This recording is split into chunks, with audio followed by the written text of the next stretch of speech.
Assalamualaikum warahmatullahi wabarakatuh. Salam sejahtera dan selamat malam. Syukur alhamdulillah kita kembali bersiaran hari ini Isnin 17 hari bulan November 2025 dengan begitu lama kami tak di Facebook dalam update dan kita kekal di TikTok je dengan 2 kali sehari dan tanpa cuti selama lebih kurang 3 minggu.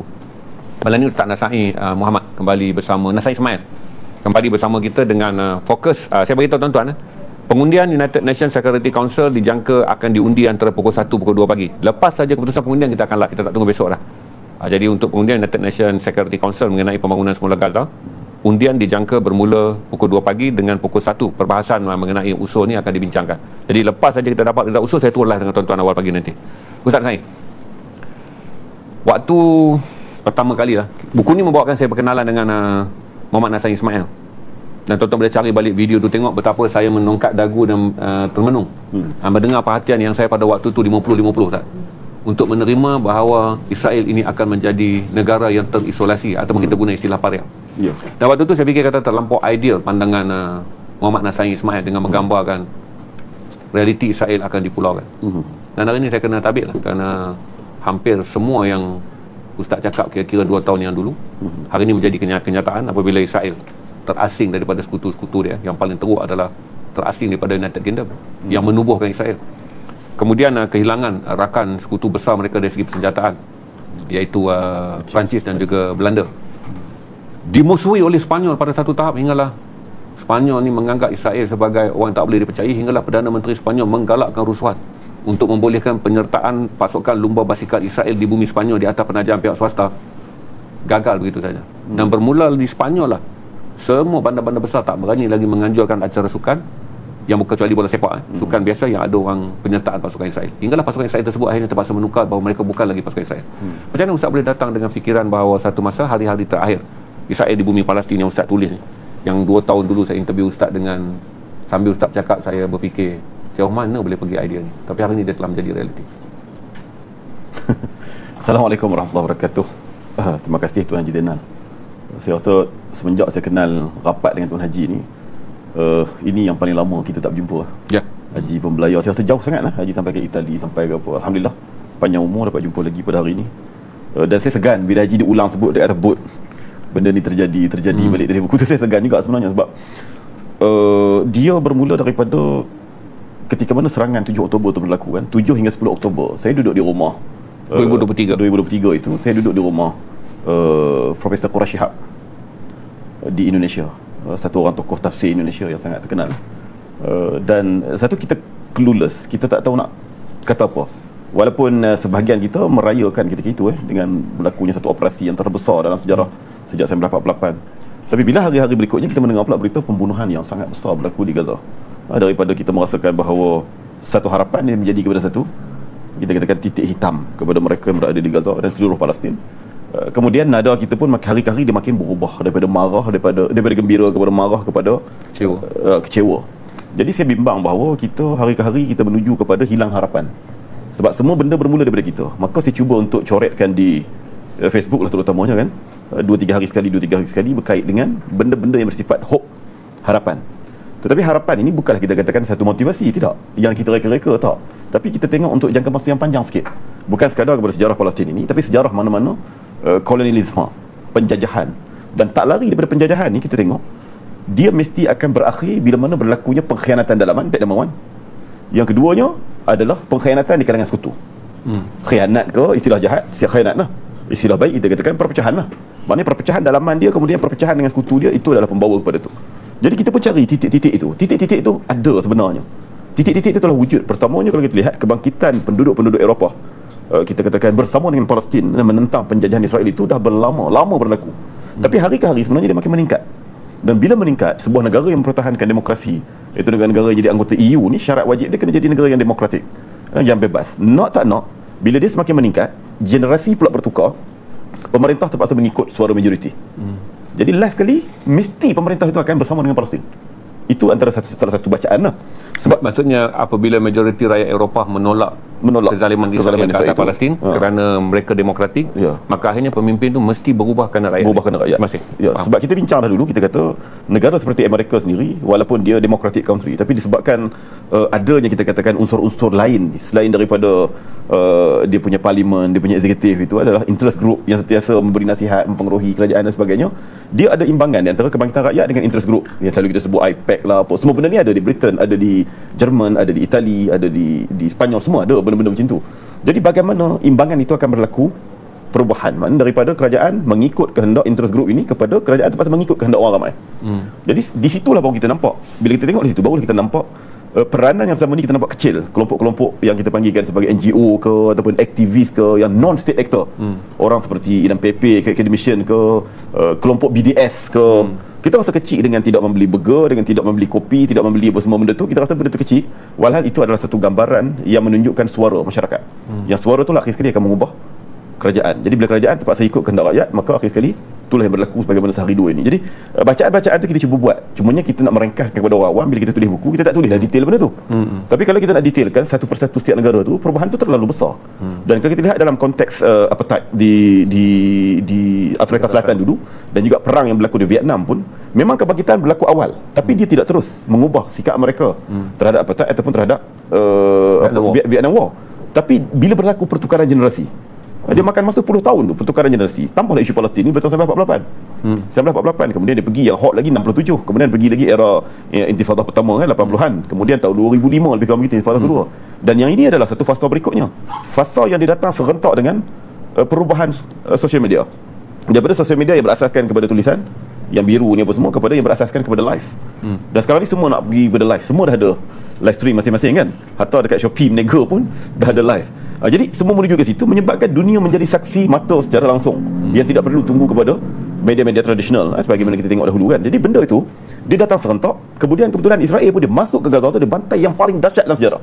Jadi benda itu datang serentak, perap. Jadi usaha orang awal membina kesedaran di Eropah ni, usaha itu usaha yang kita rasa macam tidak ada harapan. Hang seorang dalam PP hang nak buat apa? Pok BDS ni hampa 3-4 orang, hampa tak makan burger sehari seketui, hampa nak buat apa, tak jadi apa. Tapi bila Tuhan kata tiba masa dia untuk mengubah jiwa manusia, tiba-tiba dia datang dengan teknologi. Siapa buat teknologi ni? Mereka lah yang buat. Mereka buat teknologi TikTok, mereka lah buat segala macam semua ni mereka buat. Bila mereka buat, orang mereka guna, kita guna, maka dia jadi. Kesedaran tu berlaku, tak boleh lagi nak dinafikan. Orang yang kerah hati macam Donald Trump pun tak boleh nak elak dah. Kena ikut arus yang ada pada hari ni, akhir sekali berubah. Jadi benda tu bacaan-bacaan yang kita cuba untuk buat supaya kita ada harapan. Satu. Yang keduanya, as a Muslim kan, kita meyakini allazi barakna haulahu linuriyahu. Kita baca surah Al-Isra tu kan, bumi Syam itu, bumi Baitul Maqdis itu, bumi Isra itu bumi yang diberkati sekelilingnya. Takkanlah berkat tu kalah, berkat wajiblah menang. Jadi ambil benda tu, ambil faktor semasa, kita cuba untuk gaulkan, kita nampak ada harapan. Confirm ada harapan. Takkan Tuhan tinggal macam tu. Itu dalam konteks agama kan. Jadi di situlah nampak formula-formula tu. Dan kalau kita ingat, untuk kali pertama kita jumpa di sini, saya cuba untuk explain kepada rakan-rakan berkait dengan 3 tungku. Israel ni berdiri di atas 3 tungku. Tungku hak kita duk masak tu kan, kawan-kawan mungkin yang baru dengar kan. Kalau kampung dulu kita nak masak, kita guna kawah. Ada proyek besar, dia buh tungku 3. Patah satu tungku, terbalik lah. Jadi 3 tungku ni, pertama kekuatan dalaman Israel. Sekarang kekuatan dalaman tu rapuh sangat-sangat. Yang keduanya ialah kekuatan disebabkan sokongan barat. Dan yang ketiganya disebabkan perpecahan sesama dunia Islam. Dan hari ini, sebelum berlaku 7 Oktober, dunia Islam semakin merapat. Iran dengan Saudi, apalagi Turki dengan Mesir. Itu yang besar lah, major. Mesir dan Qatar juga. Mesir dan Qatar. Jadi semua tu, walaupun kita tak ada percaya, tak apalah, tak percaya lah. Tapi secara politiknya sedang berlaku semakin merapat. Itu bagus. Yang kalau kita lihat dari segi faktor yang itu saja tu Haji, Israel berulang kali untuk meluaskan perang ini untuk menjadi regional war, perang serantau. Tak boleh. Dia bermula dengan diserang Yaman, tak jadi. Dia serang Lebanon bertalu-talu, yang sepatutnya dia nak umpan Iran masuk waktu tu, tak jadi.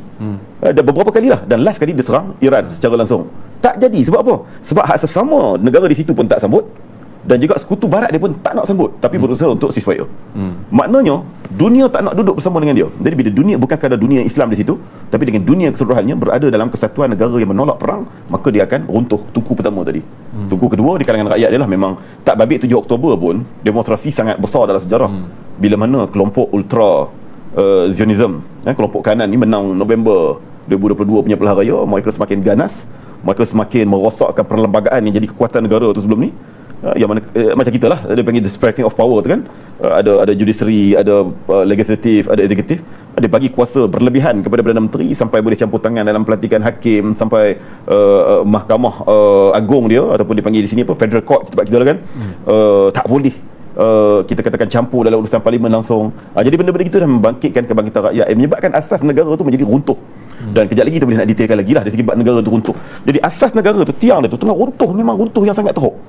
Sampai kita katakan bukan cerita dalam 7 Oktober je. Dari segi bab kita panggilkan government management lah, istilah saya lah kan, pengurusan kerajaan ni memang sangat-sangat tak efektif sebelum daripada 7 Oktober dan sampai ke hari ni. Israel sampai kalau berlaku tragedi seperti kebakaran besar, Israel selalu berlaku kebakaran besar kan, pun tak boleh nak manage, sebab apa?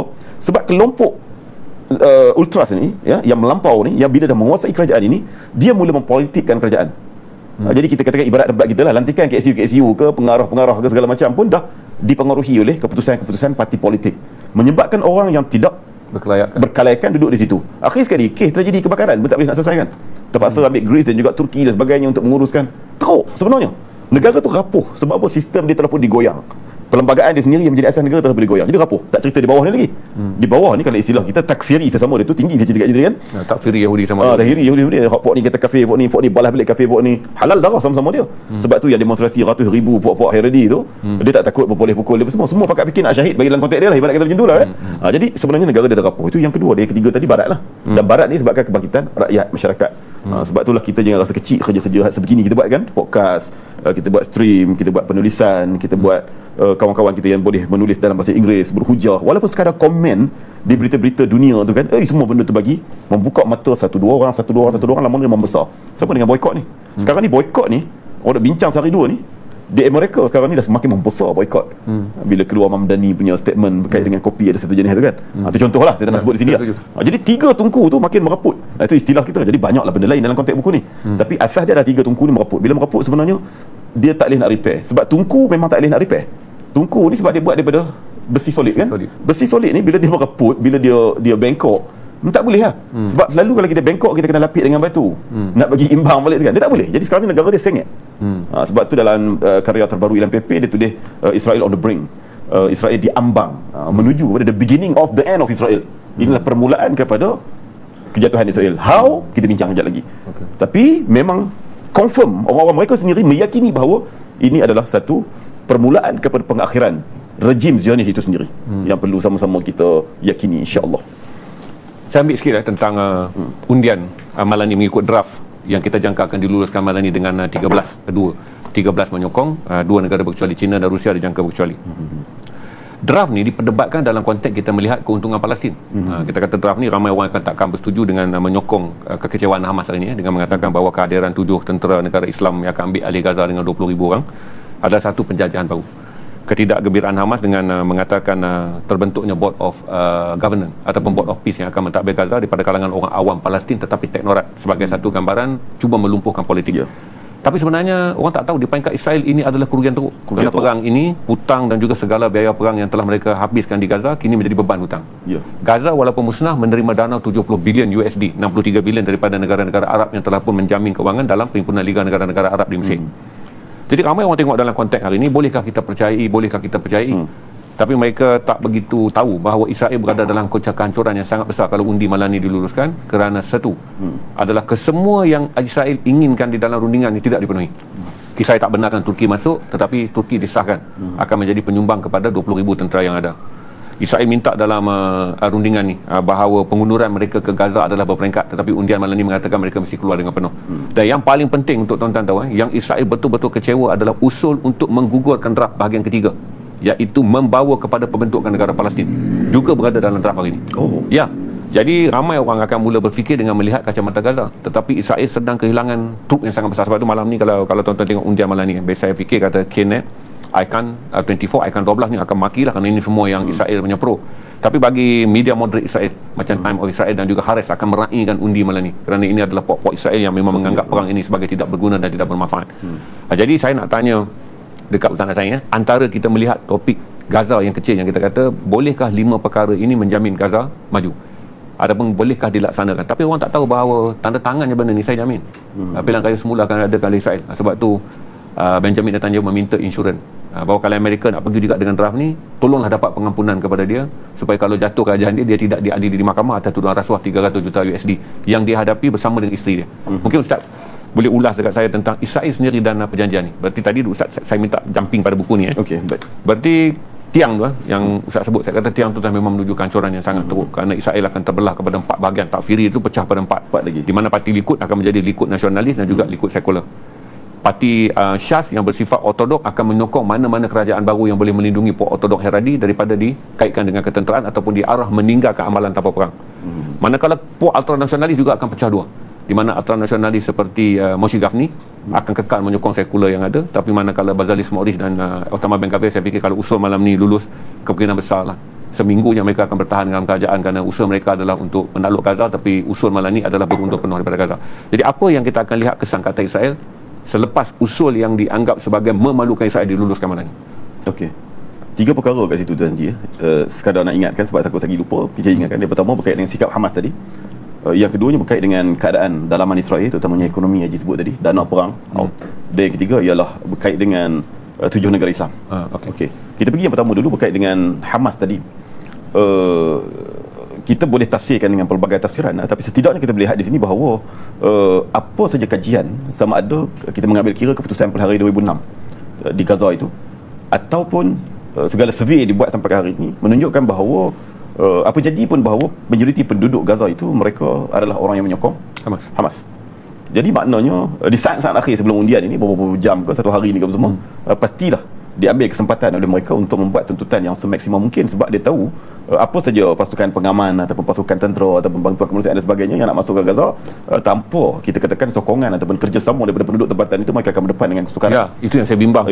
Sekiranya Hamas mengajuk, nanti tentu 7 negara Islam dengan 20,000 tentera masuk tak boleh collaborate, akan menimbulkan masalah. Jadi saya merasakan bahawa itu adalah satu proses untuk memberi tekanan terakhir untuk dapatkan semaksimum mungkin apa yang memihak kepada rakyat. Berarti Ustaz menggambarkan bahawa Hamas tak akan nanti cuma di minit akhir ni dia akan cuba mendapat semacam mungkin. Sudah tentulah tak akan dapat sepenuhnya sebagaimana dikendaki kan. Sebab di sana ada 2 pihak, di pihak Palestin dan satu lagi di pihak Israel. Jadi nak bagi benda dilepas, nak bagi benda dilulus, itu yang pertama. Yang kedua, kita fokus kepada Israel. Tadi Haji sebutkan tadi bagaimana dana perang dia dan sebagainya tak ada siapa nak ganti untuk dia. Walaupun nyawa penduduk Gaza itu juga tak boleh berganti, tetapi kita katakan bahawa nyawa di mana-mana penjajahan pun tidak berganti. Dan memang kita katakan nak cari justice dalam kemerdekaan ni memang susah untuk dapatkan justice. Tetapi yang kita nak ialah kemerdekaan. Kemerdekaan. Dan dalam konteks Israel, kalau kita lihat di sini ialah mereka berdepan dengan satu kerugian yang sangat berat, yang bukan sekadar cerita perpecahan sesama mereka tadi. Cerita dia apa jadi pun dalam undian pada malam ini, semua benda itu merugikan Israel. Sebab yang dia nak, terutamanya kelompok yang sedang memerintah pada hari ini, ialah keseluruhan. Dia nak sambung perang. Sebab tu dalam tempoh ceasefire ini pun bermacam-macam cara digunakan, serangan dan sebagainya. Itu pun kita katakan di pihak Palestin, terutamanya pihak Hamas itu sabar, tak melakukan serangan balas yang sebagaimana Israel lakukan. Sebab apa? Sebab nak bagi jayanya ceasefire ini. Mereka cari jalan supaya jadi perang, tapi benda tu tak boleh sebab tak bersambut. Sebab benda tu tak bersambut. Tapi dalam konteks negara sendiri, semenjak daripada November 2022 menang kelompok ultra Zionis ini memerintah yang keliling Netanyahu ini, walaupun asalnya mereka minoriti, tetapi mereka menjadi pemimpin pendapat yang mempengaruhi pentadbiran Netanyahu. Jadi akhir sekali negara ini ditadbir oleh orang yang tak pandai, orang yang tak cerdik. Kita pecahlah 4, kita pecahlah berapa semua pun, tapi pokoknya hari ini adalah kelompok ekstremis. Walaupun kita istilahkan ekstremis ni ekstremis belaka ataupun negara haram ni, tapi maknanya yang lebih ekstrim yang berada di belakang Netanyahu ini, yang mereka menggunakan hujah-hujah agama untuk mengambil tebing barat, untuk mengambil Gaza, jadikan sebahagian daripada negara mereka. Bahkan secara terang-terangan pun mengulang sebut the Greater Israel. Dia akan pergi sampai ke Jordan, sebahagian Mesir, Iraq dan sebagainya lah. Kita bincang apa Israel Raya dan sebagainya sebelum pada ni. Jadi mereka ni sebenarnya adalah kelompok yang kita katakan tidak ada background di sudut pentadbiran, dari sudut ketenteraan, dari sudut ekonomi dan sebagainya. Jadi membawa negara itu kepada kehancuran. Sebab tu dia berlawan dengan sekular Zionism ini yang lama sebelum ini memerintah dan sebagainya. Jadi bila bertembung tu menyebabkan perang selama 2 tahun ni, menyebabkan sekular Zionism ni banyak yang melarikan diri keluar negara. Kalau ikut Ilam PP dalam catatan dia, dia kata maklumat yang ada pada dia sekitar 500,000 keluar negara. Okey, isu dia apa? Bila kelompok tu keluar negara sebab apa? Dia memberi signal bahawa negara ni dah tidak ada harapan. Kalau tidak ada harapan, kalau dia pun pindah, hak rakyat bawah ni tunggu apa lagi? Itu pertama. Sebab apa? Sebab dia tengok selepas 2 tahun perang negara ni tak ada harapan. No more hope. negara ni menuju kepada kejatuhan. Jadi dia menggalakkan sebenarnya rakyat pun untuk tinggalkan negara. Sebab itulah kita sebut sebelum pada ni kan, saya tak ingat dengan Haji ke dengan Arif masa pelayaran Haji hari itu, kita katakan bahawa dalam istilah undang-undang antarabangsa ni, pandangan saya hari itu, tapi bila saya dengar pandangan terkini Ilam PP, dia ada terbitkan buku terbaru dia, saya boleh terima pandangan dia. Kita selalu mendengar bahawa dalam undang-undang antarabangsa ni bagaimana satu tempat itu bukan negara nak jadi negara. Contoh sekarang ni Taiwan lah, ataupun dulu Timor Leste, ataupun Sudan Selatan. Daripada bukan negara nak jadi negara, pertama dia kena ada tanah, keduanya kena ada orang, mana population, yang ketiganya dia kena ada dokongan dunia. Mana bila majoriti negara di dunia mengiktiraf dia sebagai sebuah negara, maka dia jadi negara secara de jure, secara perundangannya. Kalau Taiwan dia mengaku macam mana pun, secara de jure dia bukan negara. Sebab apa? Dia secara de facto, hanya beberapa negara saja yang iktiraf dia. Dalam konteks dah jadi negara, kemudian nak bagi tak jadi negara, kita rasa macam tak ada jalan. Kita rasa macam tak ada jalan. Sebab Israel itu dah wujud, macam mana nak bagi tak wujud? Tak ada jalan, tak jumpa jalan. Seolah-olah begitu itu pandangan saya dulu. Tetapi saya katakan bahawa dalam keadaan dia dah jadi negara dengan wilayah sepadan 1967 yang dunia iktiraf, tak termasuk tepian barat dan juga Gaza. Sebab apa? Dia bersetuju dengan two state solution dalam perjanjian Oslo. Tapi sekarang ni dia tak pegang dah pada perjanjian Oslo. Dia tak nak two state solution. Dia nak ambil Gaza dan tepian barat jadi sebahagian daripada dia. Mana daripada two state solution, dia nak jadi one state solution.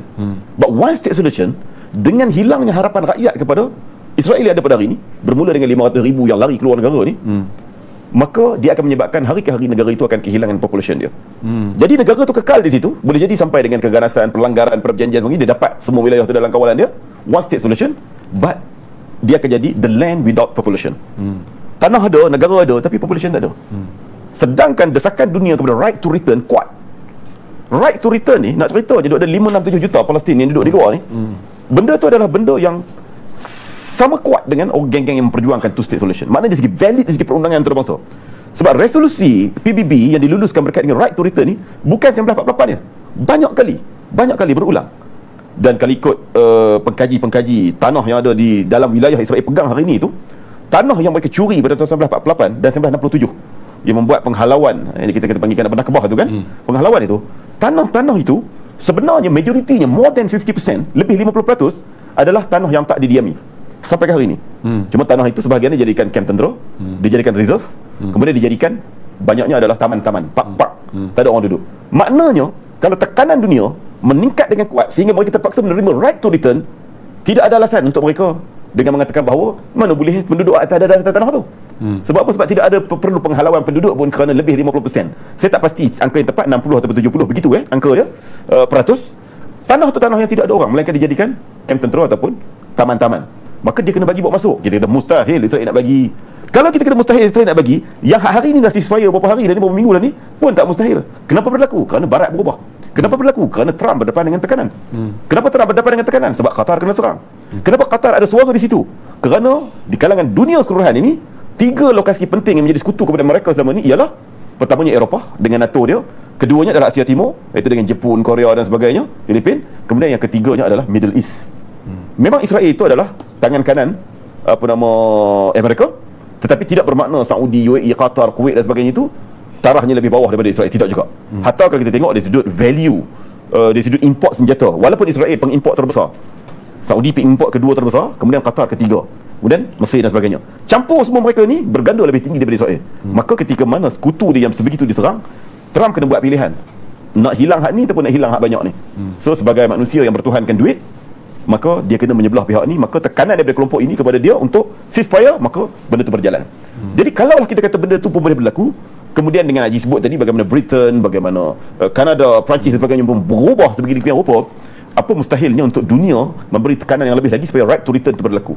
Maka bila right to return itu berlaku, maka tanah-tanah itu dikembalikan kepada tuan-tuan tanah dia, maka majoriti yang berada di tanah yang mereka not one state solution tadi adalah di kalangan Palestinian, orang yang berbangsa Palestin, sama ada di Gaza atau tepian barat yang diterima sebagai sebagian dari Palestin yang nak diundi pada malam ini, ataupun di Haifa, di Tel Aviv, di Jaffa, di Askelon dan sebagainya, itu pun akan dipenuhi kembali oleh orang yang asalnya tuan tanah. Jadi mereka majoriti. Sedangkan yang ni keluar ramai. Okey, balik kepada yang keluar ramai 500,000 ni.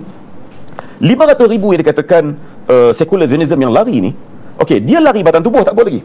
Sebab dia boleh tarik lagi daripada Ukraine, daripada mana semua, untuk dia nak ramaikan migration tu tetap berlaku untuk meramaikan orang Yahudi dalam negara dia tu, dia boleh berlaku. Isunya 500,000 ni bukan 500,000 hak duduk kampung. 500,000 yang ada modal. Mereka keluar bersama dengan modal. Dia panggil high-end citizen. Ya, high-end citizen. So, untuk pengetahuan Tuan Jad, saya salah. Baik, sila. Yang 500,000 yang Ustaz Nasir ini sebut ni lah yang sekarang ni menjadi perdebatan di Thailand, untuk Thailand mengemukakan rancangan undang-undang baru untuk tidak membenarkan penjualan tanah ataupun pulau-pulau yang ada di Thailand kepada orang Israel. Boleh nampak itu bila sebut Ilan PP itu bukan kata jauh. Mereka juga menjadi beban hingga Thailand akan memberi satu rancangan undang-undang untuk menghalang penjualan tanah dan juga pemilikan pulau dan kawasan destinasi pelancongan Israel di atas tanah Thailand. Kerana Thailand menganggap kebanjiran orang Israel yang 500,000 tu. Bayangkan, saya tak pasti apa yang dialami di Eropah sampai sejauh Thailand. Dan Perdana Menteri Thailand dan Jeneral Tentera Thailand sendiri memaklumkan kalau tak buat kekangan akan menimbul masalah mudarat yang besar kerana akan wujud dipanggil sebagai Israel inside Thailand. Okey, Ustaz teruskan. Ya, okey. Jadi sekarang ni 500,000 ni keluar, tak kisahlah angka tu tepat tak tepat, tak payah kata 500,000, 500 tapi orang. PP adalah seorang yang berkredibiliti. Ya. Saya follow PP lama, dia menulis banyak, dia adalah aktivis Israel yang meninggalkan Israel dan kemudian pegang pasport di British. Dia bukan orang sembarangan, dia adalah profesor dalam bidang sejarah. 37 tahun mengelilingi dunia menyampaikan sejarah bahawa bumi itu milik Palestin dan Israel negara Arab. Jadi saya fikir sebagai seorang yang ada kredibiliti, podcast dia pun sangat popular dan dia adalah penggerak utama BDS dan juga kempen kebangkitan masyarakat awam di Eropah. Tak mungkinlah 500,000 angka yang rumit dia boleh dapat saja daripada mana-mana fakta. Ini fakta terbuka bahawa secular high-end citizen meninggalkan Israel. Betul. Jadi dia berkeluar sekali dengan modal. Bila keluar sekali dengan modal, maka negara itu berdepan dengan keterencatan ekonomi. Okey, ekonomi terencat. Walaupun dia boleh tunjuk GDP dia tidaklah jatuh teruk sangat dan sebagainya, tapi hakikat dalaman tak diterima bahawa kena terima ialah bahawa ekonomi mereka berdepan dengan masalah yang sangat teruk. Dengan peleburan ditarik, dan yang paling bahaya ialah bila berlakunya boykot akademik. Boykot akademik ini adalah boykot ekonomi sebenarnya. Bila boykot akademik, maka R&D tidak berlaku. Sedangkan negara itu negara yang berasaskan kepada R&D, research and development. Minta Tuan Haji jelaskan boykot akademik. Boykot akademik ni ialah Israel ni pasal apa dia jadi cantik, orang suka nak pergi berkawan dengan dia sebab dia ada banyak penemuan. Kita tengok startup company, syarikat teknologi baru dan sebagainya, semua berpusat di Israel. Sebab apa? Sebab segala kajian saintifik, segala apa semua ada dekat dia. Jadi dia ada penemuan baru. Cerita bak ayam, baru ni saya tengok dekat China, satu orang Israel, kenalan saya, dia bawa company daripada Israel bentang kat China berkait dengan teknologi bagaimana ayam tu nak bagi besar cepat. Kemudian dagingnya pun padat, bukan sekadar besar gemuk dengan lemak dak, daging padat. Dia ada teknologi tu contoh. Apa lagi? Banyak benda teknologi. Berkait teknologi pertanian, berkait dengan teknologi communication, berkait teknologi persenjataan, semua benda IT semua. Mana dia dapat benda tu? Dia dapat benda tu hasil kerjasama dia dengan universiti di Amerika dan juga di Eropah. Sekarang ni dalam keadaan universiti tu tidak rasmi pun boykot dia, angka pada tahun 2024 saja, ni tak kira tahun ni 2024 saja, Kementerian Sains Israel sendiri mengakui bahawa 69% daripada institusi-institusi pengajian tinggi yang ada di Eropah boykot mereka indirectly, walaupun kita kata tidak rasmi, tapi mereka tak nak kerjasama dengan Israel, tak nak kerjasama. Bila tak nak kerjasama, mereka tak ada hasil apa-apa. Mereka dah tak ada apa-apa. Mereka bukan negara yang ada banyak minyak nak pergi berkawan dengan dia. Dia bukan ada sawit, dia tak ada apa. Jadi dia ada inovasi, dia ada teknologi, dia ada penemuan-penemuan. Bila dah tak ada benda tu, maka huduh. Siapa nak pergi kawan? Muka huduh. Dah lah huduh, busuk. Perangai pula tak elok, siapa nak pergi kawan? Jadi lama-lama dia akan runtuh. Sebab apa? Sebab tidak ada benda baru orang nak pergi kawan dengan dia. Sebab benda ni semua dibina lepas pasca tahun 1979. Bila berlakunya perjanjian Camp David dengan Mesir, maka berakhirlah state actor pergi serang dia. Dia hanya berlawan dengan non-state actor yang kesan dia adalah terhad. Maka Israel state actor lah, tiada negara yang akan memerangi Israel. Non-state actor ni adalah Hezbollah yang menyerang dia, Houthi yang menyerang dia, Hamas yang menyerang dia. Untuk tuan-tuan faham istilah state actor dan non-state actor. Tu kadang saya cerita-cerita tu tak terang, orang tak faham. Okey, jadi bila tak ada, itulah tempoh dia membina dari segi R&D, dari segi sains, teknologi dan sebagainya, knowledge. Dan bila dia meningkat itulah era 80-an 90-an lah, paling banyak negara kita kata macam Thailand, Filipin, Vietnam yang anti dia tu pun pergi jalin hubungan dan sebagainya. Pasal apa? Syok, negara ni ada benda baru. Ada penemuan baru. Tak ada benda baru nak buat apa? Jadi sekarang dia menuju keruntuhan. Bila mana boykot akademik berlaku, dia menuju 69%. 69% tu angka pada pertengahan 2024. Bukan tahun ni. Ni 2025. Nak habis dah 2025. Saya rasa sekarang pun mungkin 80-90% lah. Negara perang, siapa nak pergi buat kajian? Benda tak bawa untung apa pun. Jadi pelan-pelan sebenarnya dia semakin meruntuh. Kemudian ketiga, dari segi ekonomi juga, ialah yang kita sebut tadi lah, yang memerintah ni Puak tak erti apa pun. Bak ketenteraan pun tak erti. Sebab apa? Dia menyokong Puak Heredi yang tak nak pergi perang. Puak tentera tu tak cukup anggota untuk pergi infanteri, untuk darat. Kerana Israel memang cukup supremasi, cukup hebat dari segi air force dia, tapi tidak darat. Maka darat dia banyak bergantung kepada reserve, tentera simpanan.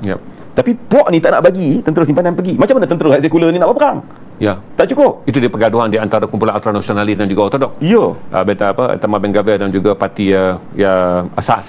Di mana kata dia Puak nasionalis pergi perang. Mereka duduk dalam kajian yang sama. Puak Asas kata dalam hukum orang Yahudi, tangan mereka tak boleh berdarah kerana mereka orang suci kitab Torah.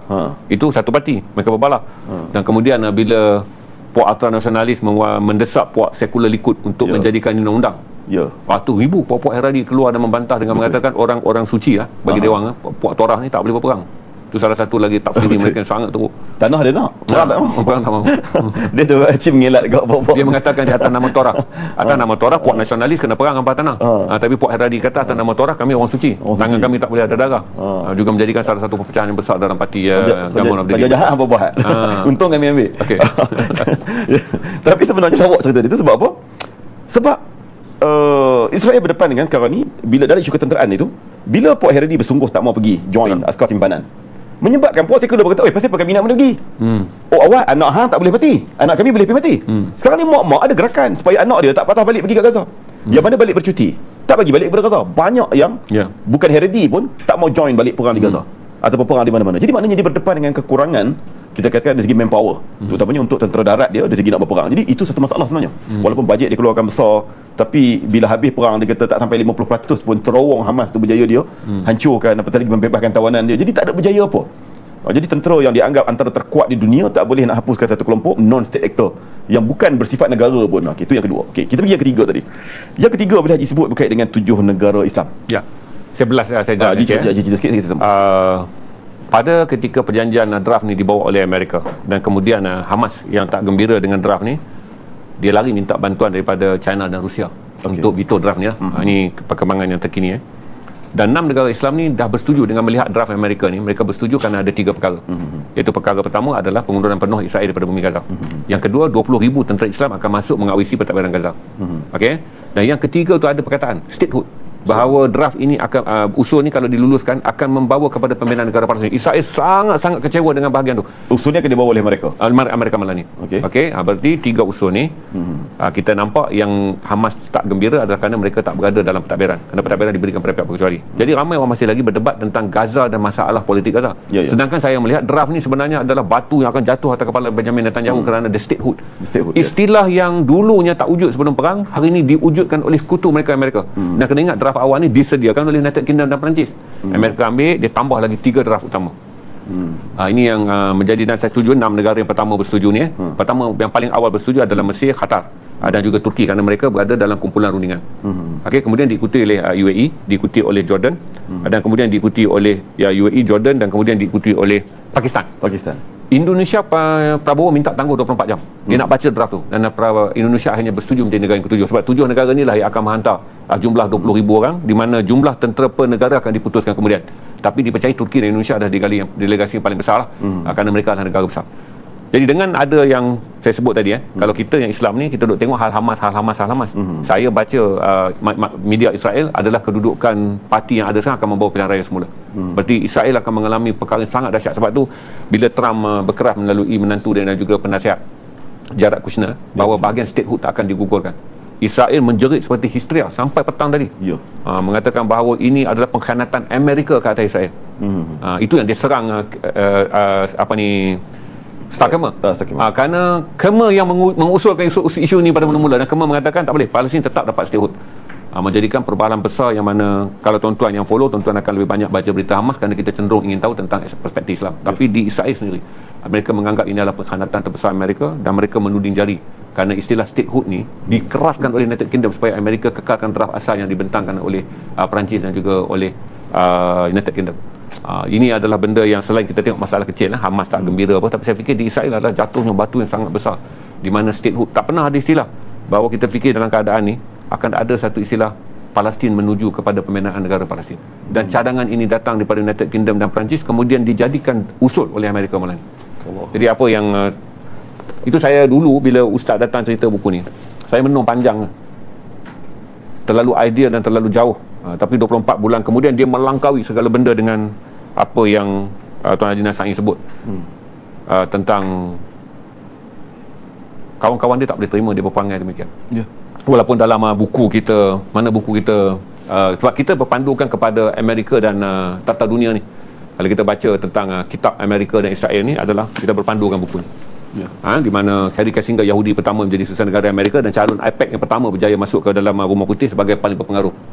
Dan kita pun tak jangka Israel berlindung di bawah ideologi ni selama 50 tahun kerana dia yang menyelamatkan Israel pada tahun 67 ketika dia menjadi Susah Negara dengan meminta Amerika menghantar 107 buah jet pejuang moden untuk mengebom tentera Mesir. tahun 73 dia masih dalam kedudukan sosial negara Amerika. Dia meminta pembentukan 5 negara perkongsian rahsia yang membebaskan Amerika, United Kingdom, Perancis, Kanada dan juga Australia untuk membekalkan rahsia pada Israel untuk mengalahkan tentera Islam dalam perang 25 hari. Tapi hari ini semua runtuh, dan saya fikir kata selain daripada kita banyak tengok Gaza, tak ramai orang pergi membaca bagaimana runtuhnya Israel. Dan saya nak tanya sekali lagi tentang sokongan barat. Nanti kita akan pergi, kita tak kata negara Islam tak main peranan. Ini adalah role yang kita kena ucap terima kasih kepada Mesir, dan kita ucap terima kasih kepada Qatar. Dalam 2 tahun 56 pusingan rundingan dipanggil oleh kedua-dua negara ni. Ketika kita pun rasa, saya sampai satu rasa kan, tak berhenti penat lagi Mesir ni. At one time saya pun give up. Dan saya fikir, saya pun cakap dekat Arif kan, nak kata buruk Al-Sisi ni, dekat sini aku respect lah Arif. He's never give up. Walaupun Al-Sisi tu digambarkan sebagai taklah banyak jasa daripada dunia Islam, tapi dalam bab menyelesaikan tentang hal Gaza ni, dia yang paling sabar. Qatar at one time tarik diri. Tapi dia pujuk-pujuk Qatar datang, hinggalah kita melihat kesan daripada langkah yang Mesir mainkan ni lah, yang membawa kepada last kali Pakistan dan Indonesia kini berada dalam kumpulan pelobi. Menjadikan draft ni Presiden Prabowo minta diri sebab dia takut ini draft yang memakan diri. Tapi 6 negara Islam dah sign dah, bertanda bersetuju inilah draft terbaik untuk Palestin. Dan akhirnya hari ini Indonesia mengumumkan mereka adalah penyokong draft, menjadikan kesemua pemain yang berada dalam langkah memerdekakan Gaza ni adalah penyokong draft. Jadi saya nak tanya untuk kita semua faham lagi satu, saya nak minta kredit sikit kepada usaha negara Islam. Sebab macam ni bila orang Islam buat baik ni, kita tak nampak. Kita hanya akan nampak Mesir tak buka pintu sepadan, Mesir negara rasuah. Al-Sisi adalah seorang yang tak mau hantar tentera dia ke sepadan berperang. Kita kata Arab Saudi ni lebih memilih untuk bekerjasama dengan Amerika sebagai pelabur. Kita menganggap negara ini masalah besar apabila sampai gini saya cerita ya. Saya sangat marah kepada mereka yang selama ni tiap-tiap kali berlaku kegagalan tentang Gaza, semua orang live ni, kawan-kawan saya ni semua live mengkritik negara-negara Arab bertubi-tubi. Bila pergi ceasefire nak bawa pergi ke usul malam ni yang saya yakin akan lulus, sebulan tak nampak muka, kerana rasa malu nak berterima kasih pada negara Arab yang berjaya menjadikan persidangan 16 hari bulan Oktober 2023. Okey, 16 buah negara berhimpun di Mesir. Wakil PBB ada, Kuala Rajas, wakil tertinggi Kesatuan Eropah ada di situ, dan juga wakil Liga Negara Arab. Dan dalam pertemuan itulah Trump ditekan untuk menyelesaikan isu ini dalam apa jua cara. Dan Trump kemudian mengatakan bahawa dia serahkan kepada Perancis dan United Kingdom menyediakan proposal.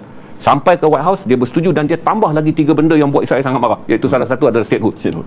Jadi saya nak cerita beberapa kali Ustaz pun rapat banyak dengan pengembangan Asia Barat. Apa yang kita boleh belajar hari ini daripada usaha bukan perang, tetapi meningkatnya kebolehan diplomatik negara Arab.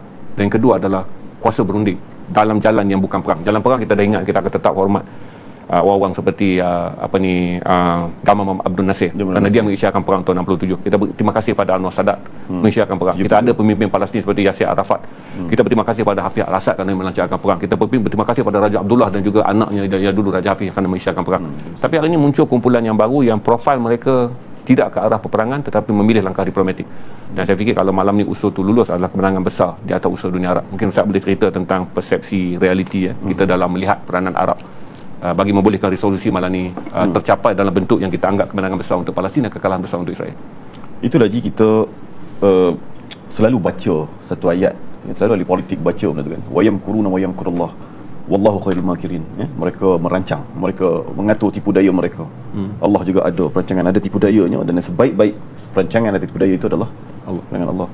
Kita sebut dalam beberapa bulan lepas kita kata, saya tak ingat dengan Haji ataupun dengan Arif, sebab hari tu Haji tak ada, kami 2 kali live. Bagaimana kita katakan bahawa tak mustahil berakhirnya, kita katakan tragedi hampir 80 tahun ini secara rasminya, walaupun secara tak rasmi dia kata dah 100 tahun di Palestin ini, berakhir dengan Amerika itu sendiri yang berubah. Dia yang menjadi hero-nya untuk membebaskan Palestin. Kita katakan. Jadi ada yang marah pula dia kata macam ni. Tak, dia memang sifat dia macam tu. Bila tekanan tu berlaku semakin besar, dunia semakin tidak bersama dengan dia, maka last kali dia kena ikut arus. Ini perjanjian 8 trilion USD. Kerana kalau Amerika tak selesaikan perjanjian ni, dia tak dapat duit daripada Saudi, dia panggil ini adalah perjanjian 80 bilion USD. Kalau dia tak selesaikan benda, dia tak akan dapat dana AI dan dana sumbangan daripada 3 negara Arab. Jadi sebab bila dia melihat arus tu, last kali dia nak jadi hero kat situ. Akhir sekali Palestin esok bebas merdeka kerana dia. Jadi orang macam kita, orang nak ambil nama, ambil pergi lah. Kita nak mereka. Kita nak garap. Sama dengan kes Cambodia dengan Thailand itu kan, pakai duk tanya pasal apa yang Trump nak pergi jadi saksi. Dia buat kerja apa untuk Cambodia dengan, tak apa, dia nak bagi kat dia. Asalkan selesai masalah ASEAN. Asalkan masalah ASEAN. Kita pun sebagai sebuah negara kecil, bukan kita boleh nak tahan buat tu nak. Jadi kita pun nak ada juga satu yang besar di situ kan. Jadi itu dah kita nak ceritakan, berakhir dengan begitu tu satu benda yang tak mustahil dengan Tuhan nak jadikan. Sama kita sebut dulu bagaimana di dalam peristiwa di penjajahan dalam Perang Dunia Kedua. Kalau kita lihat orang yang bangkit lawan penjajah era tu, mustahil akan berlaku. Akan berlaku kemerdekaan tu mustahil. Tapi bila mana Jepun pergi serang US di Hawaii, Pearl Harbor, kemudian US balas balik dengan atom, rupanya itu cara dia nak merdeka, dengan orang tarik diri sendiri sebenarnya. Jepun tarik diri daripada Malaya masa tu, tarik diri daripada China, Myanmar, semua lah kan.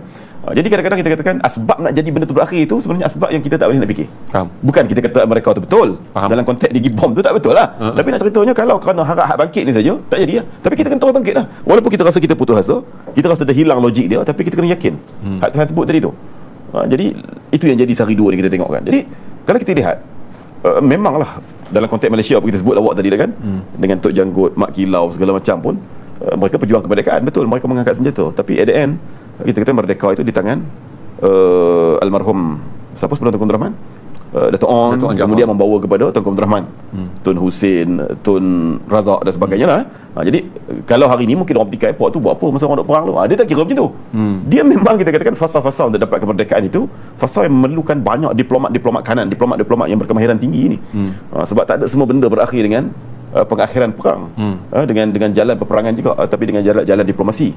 Itu satu yang pertama. Yang keduanya, Arab juga setelah mana lama kita katakan si Henry Kissinger ni pecah belah kan, senang kita ceritakan. Dia pecahkan Arab dengan Iran. Sebelum pada tu pula dia bersama dengan Iran dengan Turki lawan dengan Arab waktu Arab perang dengan Israel. Kemudian bila mana Iran pula anti Israel, dia pula angkat pula Arab untuk bermusuh dengan Iran. Jadi pecah. Jadi semua merasakan perit perpecahan. Maka muncullah generasi baru ni yang mengatakan tidak ada untung untuk kita berpecah. Melainkan kita bersatu. Ini kita merujuk pada negara Arab. Pada negara Arab. Melainkan kita bersatu dan kita cari jalan bagaimana nak melumpuhkan Israel itu sendiri. Itu satu. Sebab tu saya sebut tadi, bagi poin ketiga tadi balik, dia akan balik pada yang kita sebut tadi lah. Sebelum ni kita pun dah merasakan bahawa perjalanan tragedi Palestin penjajahan ini, dia dah mengalami fasa yang kita katakan yang terlalu lama. Yang dulu kita kata bila mana mulanya berdirinya negara tu pada Mei 1948 tu, maka yang lawan tu adalah state actor, iaitu Mesir, Syria, Jordan, Saudi, semua lawan. Habis era state actor tahun 1978-79, sebab ada perjanjian Camp David, maka bermulanya non-state actor. Non-state actor, kalau kita kata 78, 88, 98, 2008, 2018, dah dekat 50 tahun. Jadi kita pun merasakan boleh jadi dengan perang yang berlaku di Gaza 2 tahun itu, mungkin itu adalah satu permulaan baru. Ada yang sedih apa jadi dengan Hamas, apa yang sedih jadi dengan Jihad Islami, dengan Hizbullah, dengan kematian tokoh-tokoh yang sangat ramai dalam tempoh ni kan. Benda tu benda biasa kalau kita baca balik dalam sejarah 1947 dulu, dengan hilang sebelum pada tu hilangnya Al-Qassam, Syekh Izzuddin Al-Qassam, hilangnya Syekh Amin Husaini, mana tak tahu, hilangnya Abdul Qadir Husaini, sama juga. Benda tu benda yang sama. Jadi boleh jadilah kita katakan semua benda ini itu adalah pengakhiran kepada state actor, non-state actor punya perlawanan. Itu pejuang-pejuang, maksud non-state actor adalah gerakan-gerakan pejuang masyarakat yang tidak mewakili tentera kerajaan yang rasmi. Itu nama-nama yang disebut tadi. Dan mungkin dia akan balik kepada state actor. Jadi bila Haji sebut tentang 7 negara ni akan masuk jadi tentera pengaman ke apa benda kalau istilahnya lah, International Stabilization Force, tentera penstabil, tentera penstabilan dan sebagainya, maka dia akan duduk di situ 7. Jadi mungkin itu permulaan kepada perjuangan baru yang akan dimulakan oleh state actor. State actor ni kita nak kata dia sekular ke apa, kita kan suka label orang Nak kata apa benda pun, ini adalah human, ini adalah manusia. Jadi bila dia duduk dalam tu, dia bertanggungjawab. Israel pula nak biar ke? Dia tak boleh biar. Sebab dengan adanya 7 negara itu, maka dia akan berdepan dengan ancaman. Bila dia depan ancaman, dia tak umpan ke buat tu untuk perang. Dia akan umpan. Maka perang berikutnya bukan lagi perang di antara Hamas lawan dengan Israel. Perang berikutnya di antara 7 negara tu lawan dengan Israel. 7 negara tu pula lagi backup dengan Trump. Jadi dia lingkung begitu dengan Perancis, dengan Britain ni menjadi penaja sekutu baru. Dia last kali, akhir sekali dia akan terkepung dengan sendirinya, dia akan tenggelam dengan sendirinya di situ. Jadi boleh jadi itu perandingan Allah Ta'ala daripada state actor dulu duk berlawan negara-negara tu pula lagi buat perjanjian Israel, maka jadi non state actor, muncul Hizbullah, Hamas, Jihad Islami dan lain-lain. Kemudian ini balik kepada state actor. Wallahu a'lam. Saya rasa begitu. Kita dah pernah sebut je kan tajuk ni. Jadi mungkin balik kepada state actor. Bila state actor, sudah tentulah perlawanan itu perlawanan yang berbeza. Bukan kita kata kerana Indonesia tentera dia banyak, Pakistan ada nuklear, Turki ada teknologi peperangan yang bagus. Dia tidak itu saja. Tapi implikasi dia implikasi yang sangat berbeza. Kerana apa? Dia ada ekonomi di situ. Negara-negara ni negara yang duit banyak, yang Amerika pun juga bergantung kepada itu. Amerika sekarang ni sebenarnya dia bergelut je Dia bergelut dengan sangat teruk isu ekonomi ni. Sebenarnya kita kata Trump lah. Kita kata Trump. Sebenarnya kalau bukan Trump jadi Perdana Menteri, jadi Presiden waktu ni, saya rasa Presiden yang lain pun akan buat tarif yang sebagaimana kita katakan hari ni. Sebab trade deficit itu terlalu besar, jurang dia 800 bilion.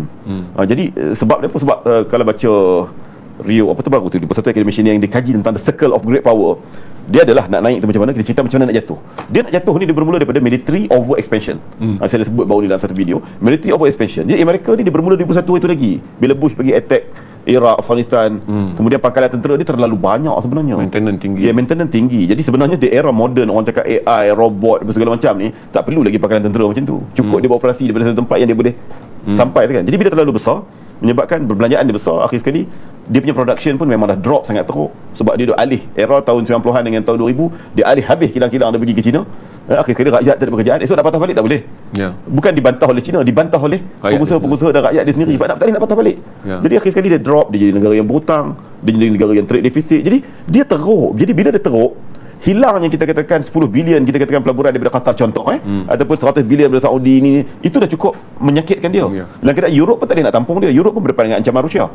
Jadi dia hilang tu jadi problem pada dia. Jadi bila kita katakan Amerika tak boleh ikut kehendak negara-negara ni, Amerika pun bermasalah. Jadi Amerika terpaksa memilih. Kalau dia terus bersama dengan Israel, yang berlaku bukan Israel bagi duit kat dia. Dia kena bagi duit untuk kepada Israel untuk berperang. Tapi kalau dia tinggalkan negara-negara Arab, maka dia akan kehilangan benda kita sebutkan tadi. Walaupun dia boleh guna dengan pelbagai jenis ugutan, tapi sekarang ini negara-negara itu dah semakin independent sebab ada China tadi. Kita nak mengangkat China untuk menggantikan Amerika sebagai kuasa besar, tidak. Kita pasal apa kita nak angkat orang? Keluar satu mulut, masuk mulut baru, tak. Tapi kesempatan mereka gunakan dalam imbangan dunia yang mula dah tak jadi macam dulu lah, dia jadi multipolar kita katakan tadi. Maka bila ada satu kelompok baru, BRICS dan sebagainya ni, yang boleh dijadikan sebagai rakan teknologi, rakan ekonomi dan sebagainya, why tak gunakan kesempatan? Jadi itu yang dibuat oleh kebanyakan negara-negara Arab, menyebabkan mereka dah ada imbangan. Jadi mereka punya dependent, kebergantungan kepada mereka itu dah semakin merudum. Jadi bila makin merudum, mereka nak bagi merudum lagi ke? Tak. Maka dia kena jaga pokok ni. Jadi walaupun Trump masih tunjuk lagi dia dengan hero dia tu, tapi di belakang tu runding, tetap runding supaya ada benda yang mereka dapat juga daripada situ. Jadi nak pertahan Israel satu tu nak buat apa? Jadi dia pergi ke situ. Jadi alhamdulillah lah, kita mendoakan supaya tak kira lah siapa mereka, sebab kita ni pandang dalam konteks negara demokrasi. Ini parti A, parti B, parti C. Muhammad bin Salman ni jahat, Sisi ni jahat. Maka kita mendoakan moga rakyat bangkit, jatuhkan mereka, maka naik pemerintah baru. Kita tak pernah mendoakan pun supaya mereka tu dapat hidayah. Akhir sekali mereka yang menjadi pembebas segala penjajahan yang berlaku di Palestin. Kenapa tidak? Kita pernah berlaku bagaimana Mongol yang masuk ke Baghdad, sampai bagaimana Baitul Hikmah ke apa segala khazanah ilmu di Baghdad itu ibarat yang dimasukkan dalam sungai, sampai ibarat kata sungai itu bertukar color dengan mayat-mayat seumpama banjir di Baghdad. 200,000 orang Islam mati dibunuh. 200,000 orang Islam dibunuh dan sebagainya. Berakhir dengan keturunan dia juga akhir sekali yang bawa Islam sampai ke Moskow. Yang Chechnya apa segala macam ada pada hari ini itu datangnya daripada generasi Mongol. Kemudian sebahagiannya pergi ke India, bawa Islam pula pada India. Jadi kalaulah kita nak marah tok dia dulu, duk bagi kerjasama kepada British untuk jatuhkan Ottoman Empire, Osmania di Hijaz waktu tu, takkanlah hari ini cucu dia, cicit dia pun kita nak kata salah juga. Why not kita doakan moga ada perubahan di situ, maka mereka lah yang akan jadi orang yang akan melakukan pembebasan. Tuan-tuan, Ilham, kita naikkan kompol bagi tuan-tuan yang nak apa yang saya sebut.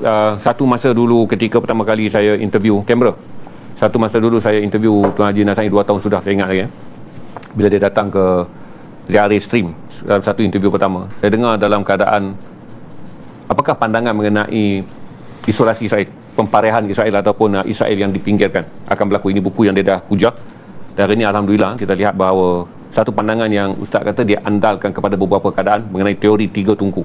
Tungku ni adalah tempat masak lama di mana rosak je tak boleh repair, rosak tu collapse, kita kena ganti tungku yang baru.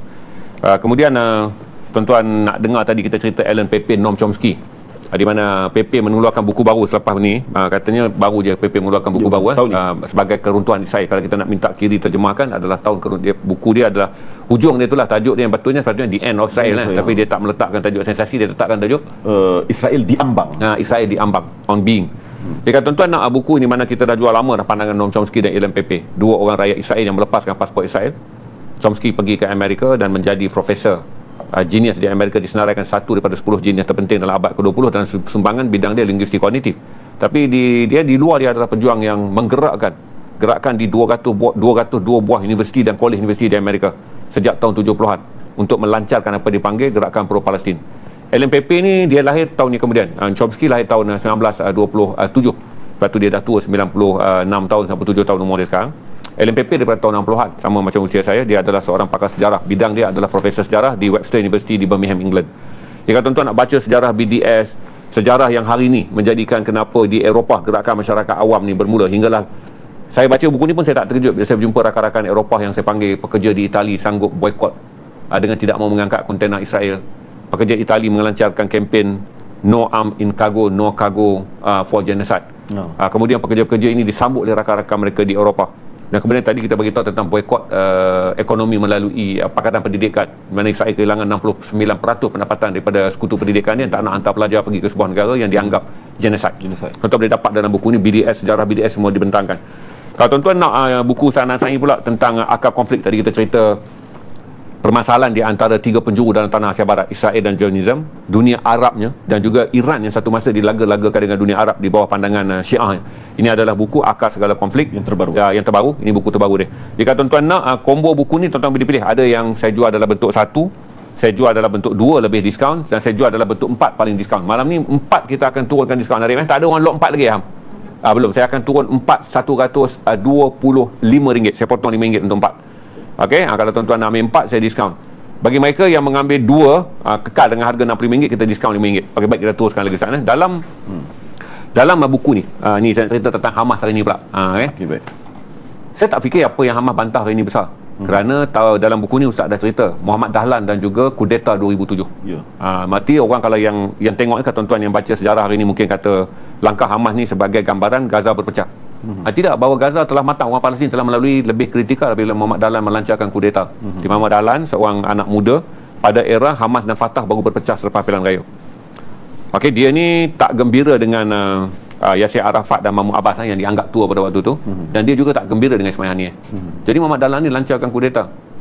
Kemudian menjadi kudeta tu gagal. Besar kudetanya, 400 orang mati dibunuh dalam kudeta ni, kata Ustaz. Tapi kemudian bila 2007 tu, hubungan tu jadi dingin. Maka Muhammad Dahlan dianggap orang yang paling dicari di Palestin. Kalau dapatlah sebelum keluar Yahya Sinwar dari penjara, saya rasa dia akan dibunuh. Tapi 2011 ni Yahya Sinwar dibebaskan. Bagaimana Yahya Sinwar mengubah pandangan orang-orang Palestin pada waktu itu untuk tidak memusuhi Muhammad Dahlan dengan berpegang pada prinsip, bukankah dia cuba melakukan sesuatu yang baik juga untuk Palestin walaupun berbeza cara. Hingga hebatnya Yahya Sinwar yang kita anggap sebagai syahid yang mati dalam keadaan tangan sebelah masih baling kayu. Tak siapa ingat Yahya Sinwar yang Ustaz tulis dalam ni, bahawa dia adalah orang yang paling bijak dalam negosiasi, hinggalah seorang yang dituduh mengkhianat kepada Palestin kemudiannya dibawa pulang sebagai seorang rakan baru untuk Hamas. Berarti Hamas ni dah lalu dah sejarah. Kalau kita ingat hari ni, apalah sangat Hamas berbalah dengan Fatah. Kerana sejarah mereka ada kudeta Muhammad Dahlan ni dahsyat. Di tebing barat rampas ibu pejabat Fatah, di Gaza cuba merampas ibu pejabat Hamas. Tapi dia diberi kemaafan di atas sifat besar ni, saya kata jiwa besar Palestin yang dirakam oleh Ustaz Nasai dalam ni, bagi tuan-tuan nak faham arus politik Palestin. Seorang yang merampas kuasa pun akhirnya dimaafkan. Dan kemudian jasa Sinwar lah membawa balik dia ke bumi Gaza dan mengatakan bahawa sekarang kamu kaya, Muhammad Dahlan, kami tak anggap kamu pengkhianat, kerana mereka membesar dalam rumah kem pelarian yang sama. Kata dia bantu Gaza. Jadi saya nak tuan-tuan, Ustaz cerita sikit tentang kematangan Palestin. Ya sebab tadi ada Bai'ah Mekah lagi. Jadi Ustaz ulaskan pula buku ni, yang mana Ustaz menulis satu perspektif yang saya baca, bahawa kita boleh melihat perpecahan bangsa lain dalam isu perang mereka, tapi bangsa Palestin ada dah sejarah berpecah, dan mereka ini ibarat bangsa paling baik untuk kita tengok biduk berlalu kiamang bertaut. Baru ni orang selalu cerita Al-Shahab itulah pengkhianat Tali Barut Israel, orang sebut kumpulan Modush sebagai pengkhianat di Gaza City dibayar oleh Israel, kerana mereka tak pernah baca sejarah yang lebih besar, bahawa Muhammad Dahlan adalah orang yang memusuhi kedua-dua, nak rampas kuasa tebing barat dan nak rampas ni. Kemudian dia diterima kembali dan diraihkan sebagai saudara Palestin dengan kata Yahya Sinwar, ayat yang saya fikir tak akan ada lah pada mana-mana bangsa. Bukankah dia dulu juga berjuang atas nama Palestin? Seperti orang ni, walaupun dia memerangi kita, dia tak perang atas nama peribadi. Dia fikir pada waktu tu Palestin yang bagus adalah hapuskan Hamas, hapuskan Fatah yang berkelahi ni, naik kerajaan baru. Walaupun dia gagal, tapi dia diterima. Ini jiwa besar yang saya fikir dalam sejarah Islam. Akhlak yang paling bagus dalam bangsa Palestin ni adalah bagaimana terjadi peristiwa kemaafan. Lepas tu ada lagi peristiwa Fatah dan Hamas berbai'ah di Mekah di atas jemputan King Muhammad bin Abdul Aziz tahun 2009. Ustaz boleh ulas bab yang mana saya fikir pengampunan kepada Muhammad Dahlan daripada pengkhianat kepada rakan baru, dan juga bai'ah Mekah. Tak ada orang pergi Mekah buat perjanjian atas nama Allah tidak akan saling berbunuh. Dan hingga sampai sekarang Fatah dan Hamas tidak berbunuh, walaupun dalam isu ini mereka berbeza pandangan, termasuk dalam perang Gaza. Ustaz boleh huraikan?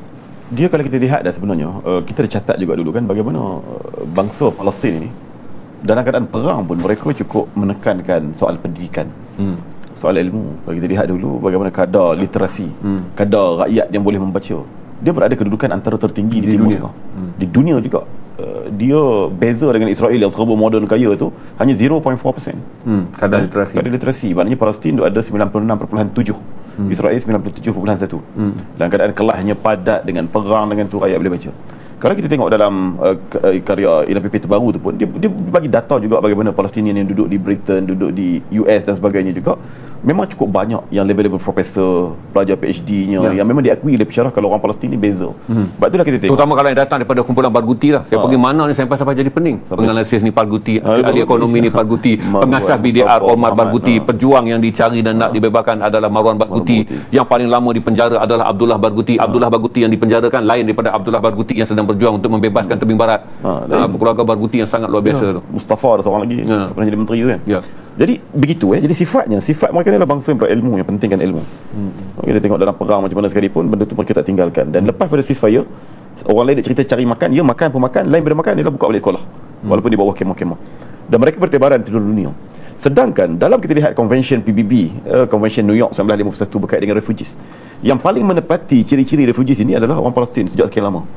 Tapi kalau kita pergi seluruh dunia, tolak 1948 dan 67 tu, tak ramai pelarian yang apply untuk jadi taraf pelarian refugees ini di kalangan orang Palestin. Walaupun mereka kita katakan apa tadi? Maksudnya mereka bersettle pelarian. Bukan. Maksud dia begini je. Saya faham, mereka pelarian. Tapi mereka tak apply kerana mereka mampu berdikari dan membina di tempat mereka menumpang. Mereka tak mengharapkan bantuan. Kecuali sebab tu UNRWA ni hanya ada di Jordan, Syria dan juga di Lebanon. Kerana negara itu ekonomi rendah. Tetapi walaupun ada 600,000 orang Palestin di tempat di Amerika, tak ada UNRWA di Amerika. Mereka boleh berdikari. Ada lebih kurang dalam 1 juta orang Palestin di seluruh tanah Eropah. Mereka tak mohon taraf pelarian kerana mereka boleh berdikari. Maksudnya Ustaz nak gambarkan, inilah bangsa yang bertebar sebagai pelarian tetapi boleh menyesuaikan diri tempat asing dengan menjadi orang yang tidak memohon bantuan pelarian. Betul. Terima kasih. Sebab dia tupu bagaimana dia nak berdikari. Tingkatkan ilmu pengetahuan sampai bukan level untuk jadi sekadar habis sekolah tapi sampai jadi orang yang berpendidikan. Jadi itulah bangsanya. Jadi kalau takkan nak cari calon menteri ke pegawai daerah ke itu banyak sangat-sangat. Tapi mereka bukan lagi bercakap soal itu, mereka bercakap about kepakaran, talent, pakar yang terbunuh Doktor apa saya lupa nama. Di Gombak itu pun PhD dalam bidang electrical engineering. Itu bukanlah nama yang besar sangat pun. Banyak nama yang besar lagi di UK, di Jerman, di mana semua di kalangan mereka. Jadi itu gambaran dia. Jadi sebab itulah kita tengok dalam konteks Palestin pun tak pelik kalau kita katakan bahawa mereka boleh bekerjasama. Mereka boleh bekerjasama. Sebab apa? Sebab level of education tu dia berbeza sangat-sangat. Dan benda ni memang benda yang kita katakan berketurunan. Kalau kita dengar daripada Ibn Rijal lagi, dia cerita panjang lagi, belum ada kisah Bani Israel lagi. Kaum Jabarin disebut kan. Jadi ni kaum yang luar biasa sebenarnya, tak boleh dikalahkan. Walaupun kita katakan kalau mereka apply untuk jadi status refugees, asylum seekers pergi ke Australia ke, pergi ke mana. Australia terutamanya cukup mewah kan. Pertamanya dapat duit, keduanya dapat rumah, kemudiannya dapat segala macam. Ini after kita katakan beberapa tahun berikutnya, maka boleh jadi permanent resident, kemudian boleh jadi rakyat. Tak, mereka tak pilih benda tu secara banyaknya. Sedangkan kita kan negara lain pun berperang juga, banyak yang pergi jadi refugee dekat sana kemudian jadi rakyat. Mereka tak nak, mereka nak negara mereka. Atau yang duduk di luar pun, kecuali yang berada di Amerika, Chile dan sebagainya itu, sebab dia dah mix dengan bangsa yang ada di sana, dia dah hilang banyak lah identiti tu. Itu terlalu jauh sangat tu. Di California banyak kelompok macam tu sebenarnya. Tapi yang berada di negara-negara kita sebutkan tadi, mereka tak. Sebolehnya duduk di Palestin, balik kepada Palestin, mereka duduk di Palestin. Walaupun susah, tengok di Gaza lah. Sebenarnya ada je peluang untuk lari keluar. Apa jalan pun ke laut ke darat ke semua, tapi mereka tak keluar. Itu bangsa dia. Jadi sebab itulah kita tak pelik sikap yang ditunjukkan oleh Yahya Sinwar tadi. Dia bukan nak jadi Perdana Menteri, dia bukan nak jadi Ketua Menteri. Sama dengan Haniyah menang 2006 pilihan raya, bukan dia nak jadi Perdana Menteri. Dia offer kepada Fatah jadi Perdana Menteri, tapi Amerika dan Europe masa itu tekan jangan bagi kerjasama. Kemudian kita tak apa, kalau tak nak kita bagi dekat teknokrat untuk jadi. Kami support belakang ni walaupun kami majoriti. Pun tak dibenarkan. Tapi last kali sampai 2 kali runding pun tak bagi. Walaupun awalnya Mahmud Abbas nak terima. Untuk buat kerajaan campuran. Akhir sekali mereka terpaksa bentuk kerajaan sendiri. Bukan kerana mereka nak kuasa, gila kuasa, tak. Bukan itu isu dia. Sama dengan Haniyah tadi, walaupun kita katakan dia telah jadi Perdana Menteri Gaza, dia rasa tak puas.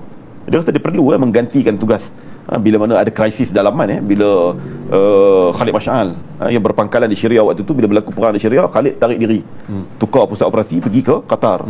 Jadi benda tu dah hubungan crack, bukan sekadar dengan Syria tapi juga dengan Iran. Sedangkan itu adalah aktor penting yang membantu mereka sama ini. Jadi akhir sekali dia daripada satu orang Perdana Menteri yang kita katakan selesa, ada kuasa, ada apa semua, tarik diri pergi jadi ketua biro politik yang fokus kepada hubungan luar. Orang duk kata selesa duduk kat Qatar. Tentang selesa tak selesa, dia cukup syarat untuk dapat syahid, maka syahid tu cari dia. Pasal itulah duduk kat Tehran, peluru tu cari dia kat Tehran untuk mendapatkan syahid tersebut. Untuk dapat syahid kat situ. Kita ni tak cukup syarat. Duduk kira nak maki orang, kata orang pun pergilah Gaza. Ni banyak nak pergi Gaza kan. Lepas habis ceasefire pakat nak pergi Gaza ni kan. Sampai kat Gaza bom letup kat tepi, lutut pun tak mati. Pasal apa? Dia syahid-syahid ni bukan Allah kita pilih, Allah pilih. Duduk di mana pun Tuhan kata syahid-syahid, sama dengan Doktor apa tadi? Hadi Wadi. Wadi di yang Gombak tu UAE tu.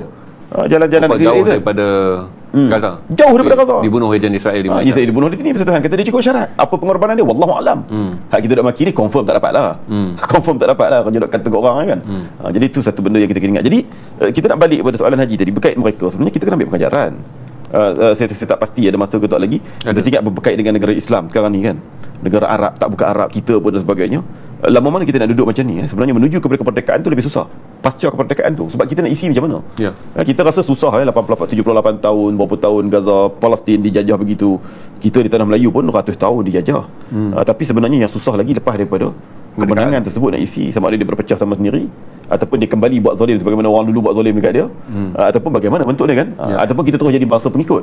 Jadi kalau tak nak jadi bangsa pengikut yang benar-benar merdeka, maka balik kepada tumpuk ilmu. Ulang banyak kali, sebut berapa kali, balik tumpuk ilmu. Nak merdeka ni bukan semangat. Semangat tu bolehlah semangat, tak ada masalah. Tapi tengok bangsa Palestin tadi, orang perang mereka pergi sekolah. Puak Hamas pergi perang mereka pergi universiti. Puak Hamas pergi perang mereka pergi pusat-pusat pengajian. Jadi hak majoriti itu bukan pergi perang. Hak majoriti itu tumpuk ilmu. Kalau tuan-tuan tidak ada Perdana Menteri yang datang daripada Hamas yang bukan graduan. Ismail Haniyeh adalah graduan dalam bidang IT. Yahya Sinwar adalah Ismail Haniyeh dalam bidang IT, Yahya Sinwar dalam bidang sasaan Arab. Itu menjadikan pemimpin-pemimpin Hamas ni adalah orang-orang yang mempunyai pengetahuan yang luas, pengajian yang sangat hebat. Sinwar dan juga Ismail Haniyeh, dua syahidnya adalah rakan seuniversiti. Graduate dia keluar Baling Batu waktu intifada. Intifada itu menjadi mereka kawan baik kerana mereka satu universiti dan kemudian mereka intifada bersama. Cuma beza dia, Sinwar dipenjara selepas intifada 22 tahun. Ismail Haniyeh keluar dan menjadi Perdana Menteri. Itu buku yang sangat indah yang ditulis dalam Arus Politik Palestin untuk tuan-tuan faham. Sebab satu benda yang jarang ada pada kita yang kita boleh belajar pecahan orang Palestin ni. Lagi tu saya nak jelaskan juga, Imam Syafi'i adalah boleh disebut orang Palestin kerana lahir di Gaza. Imam Syafi'i lahir di Ashkelon yang sekarang Israel ambil jadi Ashkelon. Dia adalah Gaza Tulen. Kemudian mak ayah dia pindahkan dia, kerana ayah dia meninggal, ibu dia pindahkan dia ke kota Mekah. Kerana sama dengan panggil orang Palestin juga. Kerana kata ibu dia, di kota Mekah para banyak alim ulama, kalau aku nak jadikan anakku penyambung di Darussalam, tempat yang terbaik untuk Imam Syafi'i adalah di Mekah. Jadi Imam Syafi'i mak dia bawa pergi ke Mekah tahun 769 dan usia dia 2 tahun. Alhamdulillah usia dia 5 tahun menjadi hafiz. Walaupun orang yang ingat Imam Syafi'i ini sebagai seorang ulama daripada Mekah, orang lupa dia adalah anak Gaza. Anak Gaza. Kampung halaman dia sekarang diambil Israel daripada Ashkelon, dinamakan Ashkelon. Baru ni haji ditahan pergi ke situ ke? Di Ashdod. Ashdod. Dan dipenjarakan di Negev. Dia tak sempat kalau patutnya turun barang, kalau dibenarkan oleh Israel untuk turun barang tu disuruh turunkan di Ashkelon lah. Tapi Ashkelon ada jadi Israel kita tak nak lah. Tawaran adalah dibenarkan menurun barang tapi dalam atas tanah Israel, dia tak benar turun ke Palestin. Jadi akhirnya semua membuat keputusan tetap langgar dengan nak memasuki perairan Palestin. Itu Najaf. Najaf, penjara di Najaf. Padang Pasir. Lari tu mati atas Padang Pasir. Bagi orang yang takut jihad lah. Kalau bagi kat Ismail Haniyeh 22 tahun dia duduk okey je. Abdullah Barghouti dah masuk tahun ke-30 dah sekarang.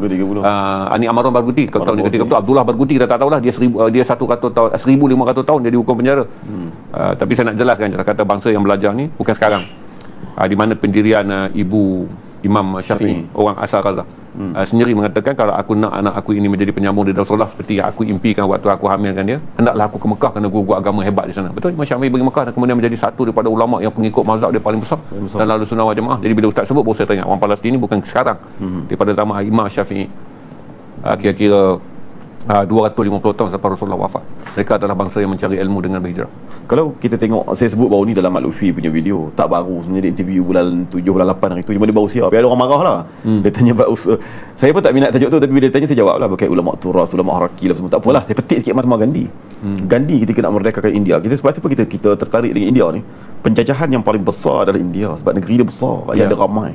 Dan daripada boleh katakan penjajah kat dunia ni hampir tak ada lah kita katakan yang tak pernah jejak kat India. Ada lah yang tak jejak, tapi nak ceritanya semua berebut daripada Portugal, Spanyol, Belanda, Perancis sampai last kali Britain kan. Dan sampai India tu menjadi satu lubuk duit kepada semua kuasa penjajah. Maknanya runtuh India maka runtuhlah kuasa penjajah tu. Itu hebatnya India. Tapi macam mana Gandhi boleh bebaskan? Ilmu. Sebab Gandhi mula dia rasa dia kata tak lagi pergi kat Afrika Selatan dulu. Bila sampai Afrika Selatan dia kata, "Ui, sana pun teruk." Dia patah balik tu, dia tak habis dengan semangat. Dia duduk dalam bilik, dia baca buku, dia baca. Dia tengok, "Ui, British ini kalau kita sekadar pergi buat semangat angkat pedang, angkat senjata, dia tak jadi."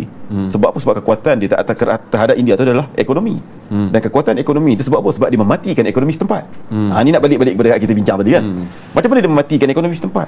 Bila dia lambakkan kain yang buatan Britain juga sana, maka mati industri kain. Sedangkan India adalah pembekal kain dunia. Dia dapat industri tenunan kain ni cukup besar di India. Last kali bukan kata dunia tak beli daripada India, rakyat India pun beli kain murah daripada Britain. Akhir sekali mematikan industri tu. Jadi dia tengok walaupun bukan itu satu-satunya, banyak benda lain. Sebab bila mati industri kain, automatik dia mematikan industri pokok kekabu. Ataupun pokok apa, selain kekabu, satu lagi buat nama dia? Kapas. Industri kapas dimatikan. Bila industri kapas dimatikan, maka Britain pergi tanam kopi, dadah. Tanam dadah, bagi rakyat India makan dadah, kemudian bagi rakyat Cina makan dadah, maka jadi satu industri baru yang menghancurkan. Jadi dia tengok rantaian tu, dia kata tak boleh, kita kena balik kepada asal, balik kepada kekuatan ekonomi. Sebab itulah Gandhi dia pakai kain. Dia balik kampung belajar, minta makcik ajar dia macam mana nak tenun kain. Dia tak pandai, memang dia tenun kain hudoh. Dia tenun kain hudoh, tapi hudoh-hudoh pun dia pakai. Dan dia ajak orang kampung, jom. Kemudian orang-orang lain ni pun pakai pergi habis satu India. Pakai kembalikan kepada industri tenunan. Walaupun tenunan guna tangan kita tak cantik, pakai habis lah. Sebab maka, kapas tenunan kita yang pakai pun kita. Yang pakai pun kita. Maka menaikkan rantaian industri. Daripada pakai sendiri, kedai kain naik, tukang jahit naik, maka pokok kapas ditanam balik, maka naik balik. Pelan-pelan dia boycott British. Ada keadaan British pun kalah perang banyak tempat lain. Lepas tu jadi tekanan-tekanan tu campur-campur, maka dia jadi satu gerakan ekonomi. Jadi jangan kita kata gerakan ala-ala BDS ke, gerakan nak ajak rakyat kembali kepada ilmu ke, jangan kita kata benda tu tak besar. Mesti semua benda nak kena angkat pedang, nak kena angkat senjata dah. Itu telah ditunjukkan oleh Gandhi untuk merdekakan negara besar, balik kepada ilmu. Jadi dia mengkaji. Tu jadi kepada sebahagian besar Palestin. Hamas berapa puluh ribu ya? Hamas bukan kita kata menjadi ya rakyat seorang dia. Mengikut CIA 30,000. 30,000. Mengikut data IOF ataupun IDF ni adalah 40,000. 40,000. Kita bubuh pergi 50,000. Berapa persen dia daripada keseluruhan? Rakyat yang lain sokong dia, tapi mereka tak pergi bersama dengan dia. Mereka pergi duduk di sekolah. Betul. Mereka pergi belajar di universiti, mereka pergi ke Amerika, mereka pergi ke Malaysia, mereka belajar. Saya nak sentuh satu tentang sebuah buku yang saya minta Kiri dapatkan hak terjemahan. Adalah tentang Muhammad Rafaat. Muhammad Rafaat ni adalah seorang graduan daripada UPM, budak Palestin. Okey. Dia datang buat PhD di UPM. Jadi bila dia balik, salah satu Israel bunuh dia awal dalam perang kali ini adalah kerana dia menubuhkan satu gerakan kepada rakyat Palestin, kuasai bahasa Inggeris dan menulis sebanyak mungkin tentang Palestin di bahasa Inggeris dalam masa media sosial. Kemudian perang berlaku. Bila perang berlaku, dia panggil tentera dia lah, dipanggil tentera media sosial ni, di mana mereka menulis banyak artikel dalam bahasa Inggeris, dan kemudian artikel ni sebar luar. Dia kata inilah masa yang terbaik untuk menceritakan tentang Palestin yang aku ajar dulu, kerana waktu tu orang nak tahu tentang Palestin. Jadi pada 18 Disember 2023 rumah dia dibom kerana ketakutan Israel kepada rencana-rencana yang ditulis oleh anak-anak Palestin di bawah Muhammad Rafaat ni.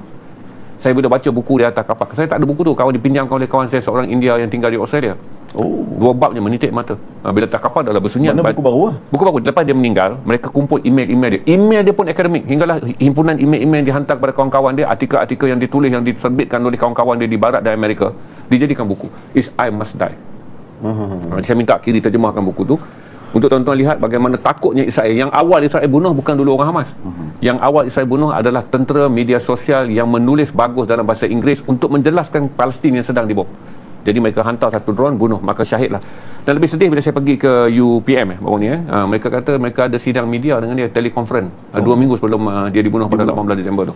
Itulah gambaran bagaimana takutnya musuh kepada seorang rakyat ilmuwan.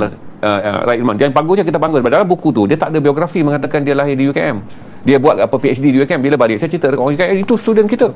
Dia buat PhD di UKM. Di UPM.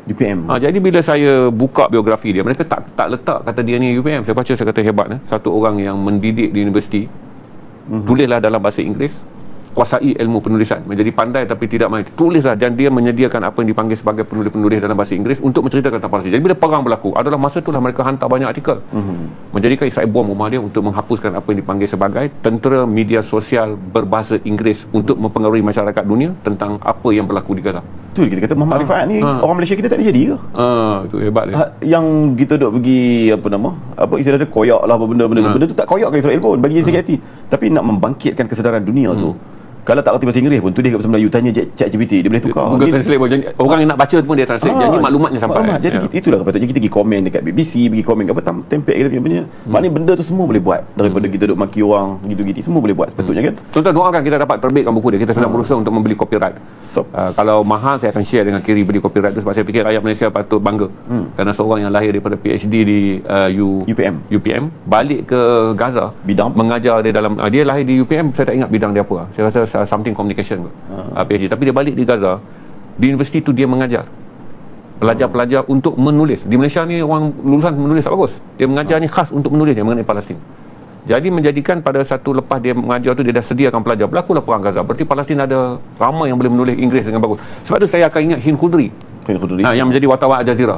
Dia datang pada mula-mula perang. Dia menggantikan mereka-mereka yang mati dengan gementar dia, dengan gugup dia. Tapi hari ni, tanyalah sesiapa yang melihat Al Jazeera. Nak banding yang senior dia, Hani Mahmud, Tariq Abu Azum, dan kemudian dengan Ibrahim Khalili. Mendengar Hind Khudri lah kita rasa begitu cepat seorang yang dulunya gementar malu depan kamera.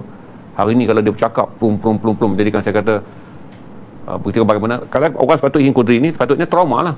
Umur 23 tahun terpangkat dalam perang, baru graduate. Abang dia minta suaka sebelum 8 hari bulan Mei 2024, dia dapat suaka di Qatar. Tapi kalau dia kata pergi, siapa yang akan melaporkan? Jadi dia ada tawaran di mana abang dia ni tinggal di Qatar. Jadi dia dapat suaka tu, tapi dia kata dia tak boleh pergi. Biarlah Hamzah dan keluarganya pergi, kerana mereka ni orang dah cedera dalam pertempuran. Dia kekal sampai hari ni. Barulah saya fikir kata luar biasa orang Palestin ni. Dan saya fikir kata apa yang dilakukan oleh Rafa'at adalah satu hal yang besar yang kita patut contoh lah. Menyediakan pasukan pemikir kita yang boleh menulis di media sosial dengan baik, spesialis dalam media sosial. Bukan spesialis menulis buku lagi, spesialis di media sosial. Tuan-tuan nak lock buku dah? Ramai orang lock tak? Di TikTok, di FB. Satu, saya akan buka buku kalau tuan-tuan nak, Strategi Rahsia Cina. Okey, kita buka bagi tuan-tuan. Buku ni kalau tuan-tuan nak, pasal malam ni ramai yang dah tonton dan memang kita dah banyak dah kita jual. Kalau tuan-tuan nak Imam Syafi'i, tuan-tuan boleh lock RM20 dan combo Imam Syafi'i malam ni. 3.40 Imam Syafi'i, Imam Ghazali dan juga Al-Khindi. Dua ulama dan seorang pemikir Islam yang pertama yang lahir selepas 70 tahun selepas Rasulullah wafat, dan 100 tahun kemudian. Maksudnya lepas Rasulullah wafat, 100 tahun kemudian Islam melahirkan buku pertama tentang kognitif. Bagaimana mengendalikan keupayaan akal dalam memahami konsep takdir. Bukan jiwa saja, mengendalikan keupayaan akal. Diakalkan teori kognitif dia untuk mengelakkan kita jatuh dalam titik kesedihan. La Tahzan yang pertama, 100 tahun selepas Rasulullah wafat, ditulis oleh Al-Khindi yang lahir tahun 701, wafat 783. 3 buku ni saya belanja RM RM40 untuk tuan-tuan. Dan kalau tuan-tuan nak Imam Ghazali, mana Imam Ghazali kulit tebal, sambil tu saya naikkan dulu. Kalau nak buku saya ada je kat situ. Imam Ghazali saya akan, bukan Imam Ghazali combo. Sebab Imam Ghazali juga relevan untuk malam ni. Ini adalah Imam Ghazali untuk bacaan kanak-kanak, remaja, orang dewasa pun boleh baca. Sebab bila kita nak jual buku Ihya Ulumuddin, susah nak jual. Kemudian IDBE buat kajian, rupanya Imam Ghazali tak diperkenalkan kita daripada kecil. Kita pergi sekolah tak belajar, sekolah kafar pun tak belajar, tak kenal Imam Ghazali ni. Jadi pengajaran untuk IDBE adalah kena tulis sebuah buku bacaan remaja dan kanak-kanak, supaya anak-anak kita dekat dengan Imam Ghazali. Bila mereka dewasa, mereka kenal Imam Ghazali. Jadi ini satu buku dia. Ini adalah himpunan 37 doa-doa yang diangkat daripada ribuan doa yang ada dalam Ihya Ulumuddin, tapi disusun sebagai guna bangun tidur, pusingan hari sampailah ustaz tidur balik. Maksudnya bangun tidur, doa masuk tandas, doa buang air besar, doa menghadap cermin, doa memakai baju baru, doa meninggalkan rumah, doa masuk masjid, sampailah doa bersedekah. Saya selalu sedekah, tak tahu kata ada doa. Doa sedekah. Kemudian keluar lagi lah doa berurusan dengan orang, doa masuk ke tempat jual beli, doa ketika rugi, doa ketika menanggung hutang, doa ketika melihat peristiwa-peristiwa buruk, doa ketika doa dimakbulkan. Pada saya ingat lepas doa dimakbulkan, rupanya ada doa selepas doa dimakbulkan. Doa melihat kejadian alam, balik sampailah doa-doa sebelum tidur. 37 himpunan doa ni dalam bahasa Arab, diterjemah bahasa Malaysia dan ada terjemah bahasa Inggeris. Tuan-tuan nak combo ni dan peta. Ini penting kalau tuan-tuan nak lihat peta perjalanan Imam Ghazali dalam bentuk susunan tahunnya sekali. Berarti Imam Ghazali lahir tahun 1058. Ayahnya meninggal 1063. Mengembara Imam Ghazali daripada Tus Khorasan pergi duduk dekat sekolah mengaji agama. Duit ayah ditinggal katanya segenggam, tak berapa nilai. Jadi penjaga tu kata, duit yang ayah kau tinggal wahai Muhammad Muhammad bin Muhammad Al-Ghazali dan Ahmad bin Muhammad Al-Ghazali. Sebab Imam Ghazali dua beradik. Aku hantar kau ke sekolah asrama anak yatim. Pergi dia ke sekolah tu, menjadi orang yang hebat. Kemudian daripada situlah dia diangkat menjadi mufti di Baghdad tahun 1092. 3 tahun jadi mufti, Imam Ghazali mula bertanya pada diri dia, aku ni bercakap tentang Islam kerana pangkat atau kerana Allah? Kerana dia menjadi sangat masyhur hingga kata raja, tak ada orang datang ke Baghdad kerana aku, kebanyakan orang datang ke Baghdad kerana kau Imam Ghazali. Maksudnya kedudukan kau lagi tinggi pada aku, seorang raja. Hingga Imam Ghazali merasakan dirinya mungkin mengejar dunia. Dia tinggalkan, dia mengembara lagi. Patut ni menunjukkan pengembaraan Imam Ghazali, pergi ke haji dia yang pertama pada usia 35 tahun, kemudian dia pergi ke Madinah, dia pergi ke Masjid Al-Aqsa, dia pergi ke Kairah, balik ke Masjid Al-Aqsa, dia menulis jilid 2. Jilid 2 Ihya Ulumuddin, bahagian akidah orang awam, akidah para ulama, dan akidah para ustaz dan akidah para ulama. Kemudian sampailah dia diam di Baghdad, dia balik-balik. Ini adalah peta 10 tahun penggambaran Imam Syafi'i dan Imam Ghazali. Tuan-tuan nak combo Imam Ghazali ni sekali dengan doa, kita sedang belanja RM RM55. Ingat ini 39, ni 20, 59, peta RM10, 69, kita diskaun RM14 jadi RM55. Okey. Tak apa Ustaz, saya nak tanya lagi satu tentang jaringan ilmu. Ustaz pun mengembara sampai ke China menuntut ilmu. Ni cuti PhD dia. Saya nak jelas lagi satu lah tentang Ustaz sedang melihat Imam Ghazali. Ini kita belajar dah kenapa kita keluarkan buku Imam Ghazali ni. Kerana kita belajar kata besok saya baru tahu kalaulah saya nak jual buku Ibnu Battuta, mati saya nak boleh jual buku Ibnu Battuta. Ni lepas ni akan keluar Ibnu Khayyun. Saya kata dekat kiri, jenuh kiri. Orang Islam tak kenal semua. Saya dah susun dengan kiri ni mengeluarkan buku-buku pemikir Islam. Tapi daripada kecil kita tak pernah dengar nama pemikir Islam ni. Lagi kan Muhammad bin Idris Asy-Syafi'i lahir dari Ashqalan Gaza tahun 767, masih bersamaan 150 Hijrah pun kita tak ambil berat tentang Imam Syafi'i kita. Kan kita tak tahu bahawa Imam Ahmad bin Hanbal lahir tahun 781, masih bersamaan 164 Hijrah. Kita pun tak ambil berat tentang Imam Hanbali. Jadi ini menjadikan kenapa autobiografi penting. Saya nak tanya satu nasihat Ustaz tentang ilmu sama Ustaz pilih untuk pergi ke China. Orang semua nak pergi Oxford. Jadi orang semua nak pergi ke Cambridge. Tapi Ustaz pilih ke China. Dah ni setahun Ustaz di China. Ada setahun? Setahun lebih dah di China. Macam mana Ustaz melihat bahawa saya ada cita-cita anak saya ni akan master di China. Sebab saya tengok Ustaz pergi dan cara Ustaz cerita tentang gerakan ilmu dan kemekaran teknologi serta China ni bukan lagi pergi mengaji dengan budak China, pergi mengaji dengan student antarabangsa tumpu di sana, sama je kalau kita pergi Oxford, Cambridge pun. Apa yang Ustaz nampak tentang pentingnya kita keluar dan mencari ilmu tu pun di pentas antarabangsa? Okey, dia kalau kita tengok dekat sini lah, kita tengok yang terbaru, orang cakap berkaitan dengan AI. 2024 atau 2023, kena check balik, tak boleh silap. Saya rasa 2024. Kajian-kajian ilmiah ataupun kita panggil artikel jurnal yang diterbitkan berkait dengan AI, China terbitkan 4.5 kali ganda daripada yang diterbitkan di US. Kajian mengenai AI. Yang diterbitkan di jurnal yang tu kita boleh cari sendiri 4.5 kali ganda. Campur 4 negara yang paling hebat segi AI ni, US, Jerman, UK dan juga India pun belum sama dengan 4.5 tadi. Masih lagi bawah. Berarti campur 4 negara yang ada AI ni pun tak boleh mengawal 4.5. Jadi kita yang ada di China saja. Betul. Jadi kita balik kepada yang Haji sebut tadi kan, berkait dengan Palestin juga dan sebagainya. Pasal apa motivasi tinggi dia? Motivasi tinggi dia yang sentiasa dia bermain ialah penindasan. Dia ada ulang-ulang 100 tahun lebih fasa penghinaan. Dulu dia kan maharaja dia kan, kuasa dunia lah. Siapa? China ni lah, dinasti Ming, dinasti tu, dinasti semua hebat. Kemudian bila Barat start masuk, perang candu dan sebagainya, maka dia dihina. Kemudian Jepun masuk jajah, bunuh 200,000 di Nanjing, bunuh 200,000 di apa nama? Di Chongqing, banyak lah. Jadi dia katakan dia sentiasa mengulang-ulang tu apa nama, era penjajahan tu, walaupun ada yang tak nak sebut penjajahan, tapi era penghinaan bagi dia. Jadi kita tak nak lagi. Kalau tak nak lagi, kita tak boleh jadi nombor 2, kita kena jadi nombor 1. Dia yang menjadikan China ni sentiasa dimain-mainkan, maknanya roh dia lah, tasawuf dia lah. Itu yang diingatkan kepada rakyat. Maka rakyat ni pergi mengaji, bukan mengaji pasal esok nak dapat degree, nak pergi belajar, nak pergi bekerja, tak, tapi nak mengangkat negara daripada bangsa yang pernah dihina. Yang pernah dihina supaya tak jatuh lagi. Jadi kalau tak nak jatuh lagi, tak boleh jadi nombor 2, kena jadi nombor 1. Walaupun itu yang Michael Pilbery menulis. Ya. Buku. Ada satu lagi buku. Michael Pilbery, Tata Dunia. Ni apa, strategi rahsia China. Okey, baru saya faham. Michael Pilbery dia terjemahkan itu adalah rahsia. Bagi China pula rahsia. Memang dia punya dari segi Confucius amalan dia adalah itu. Amalan dia ialah kita tidak perlu cerita benda apa kita nak buat. Warak lah. Sampai hari ni pun waktu Presiden Xi pergi ke sidang APEC di San Francisco, yang dulu 3 tahun lepas tu kan. Kan itu kali pertama dia jumpa Biden di sana kan. Dia sebut dah, kami bukan nak jadi kuasa dunia. Kami bukan nak lawan mereka. Mereka kawan kita. Dia sampai gitu. Itu bukan cerita masalah parti komunis. Sebenarnya memang itulah karakter orang Cina dan Confucius sebenarnya. Confucius ni kalau kita tengok, maknanya bukan, kalau kita pergi lebih luas, dia bukan Cina sajalah. Maknanya dia pengaruh Korea, Jepun, termasuk sedikit Vietnam. Sesekali takkan kita nak cerita. Kita ni pula jenis tak ada apa lagi kita cerita dah. Kami esok nak jadi kuasa besar. Kami nak jadi apa nama, hub ekonomi ni AI. Itu memang karakter dia. Jadi pulun sungguh sebab tu satu. Yang kedua kita tengoklah lagi Imam Ghazali semua tadi pun memang kena merantau. Dia merantau ni sebenarnya takat nak dapat doktor kat depan, pergi buat kat UiTM pun kita boleh buat 2 tahun 3 tahun insya-Allah kalau kita ada disiplin siap. Tapi cerita dia bukan itu. Cerita dia dah perjalanan tu. Saya pun cerita kat Haji minggu lepas, bukan senang. Tapi bukan senang tadi dah percampuran kita tu. Percampuran yang akan mengayakan kita punya pengetahuan. Sebab tu orang pelik pasal apa di Guangzhou tu ada makam Sa'ad Abi Waqqas. Saya baru pergi kemarin dulu. Walaupun banyak orang mengatakan bukan makam tu adalah kubur, kerana kubur tu ada di Baqi' di Madinah. Makam tu dengan makna tempat dia pernah sampai. Tapi banyak juga mengakui bahawa kubur yang lain tu betul di era sahabat. Ada juga di kalangan anak-anak, generasi anak-anak Sa'ad Abi Waqqas. Maknanya kenapa dia pergi sejauh itu? Kerana perjalanan itu perjalanan yang pelik. Jadi banyak benda baru kita jumpa. Jadi dunia hari ini lagilah memang perlu kepada kita untuk mengetahui banyak benda. Dia tak boleh hidup seorang-seorang. Maka tu pengetahuan kita dapat sama Imam Syafi'i. Sebab dalam fasa tu belajar di luar ni dia ada 3 je. Satu, dapat benda baru. Confirm kita pergi sana kita akan jumpa benda baru. Sebab benda tu bukan benda kebiasaan kita. Perik nak dapat benda baru ni. Tapi kalau tak dapat benda baru, maka hidup kita sama je lah. Orang lain ada PhD, kita ada PhD. So apa beza dia? Tak ada beza apa. Jadi kita pergilah melata lah di seluruh dunia. Sebab tu kita pergi melata. Ayat Quran pun ada cerita pasal orang musafir, cerita orang pergi cari ilmu, sentiasa dapat naungan, sentiasa dapat keberkatan. Itu semua ada, dijaga rezeki. Itu spiritualnya. Jadi pertama nak dapat benda baru.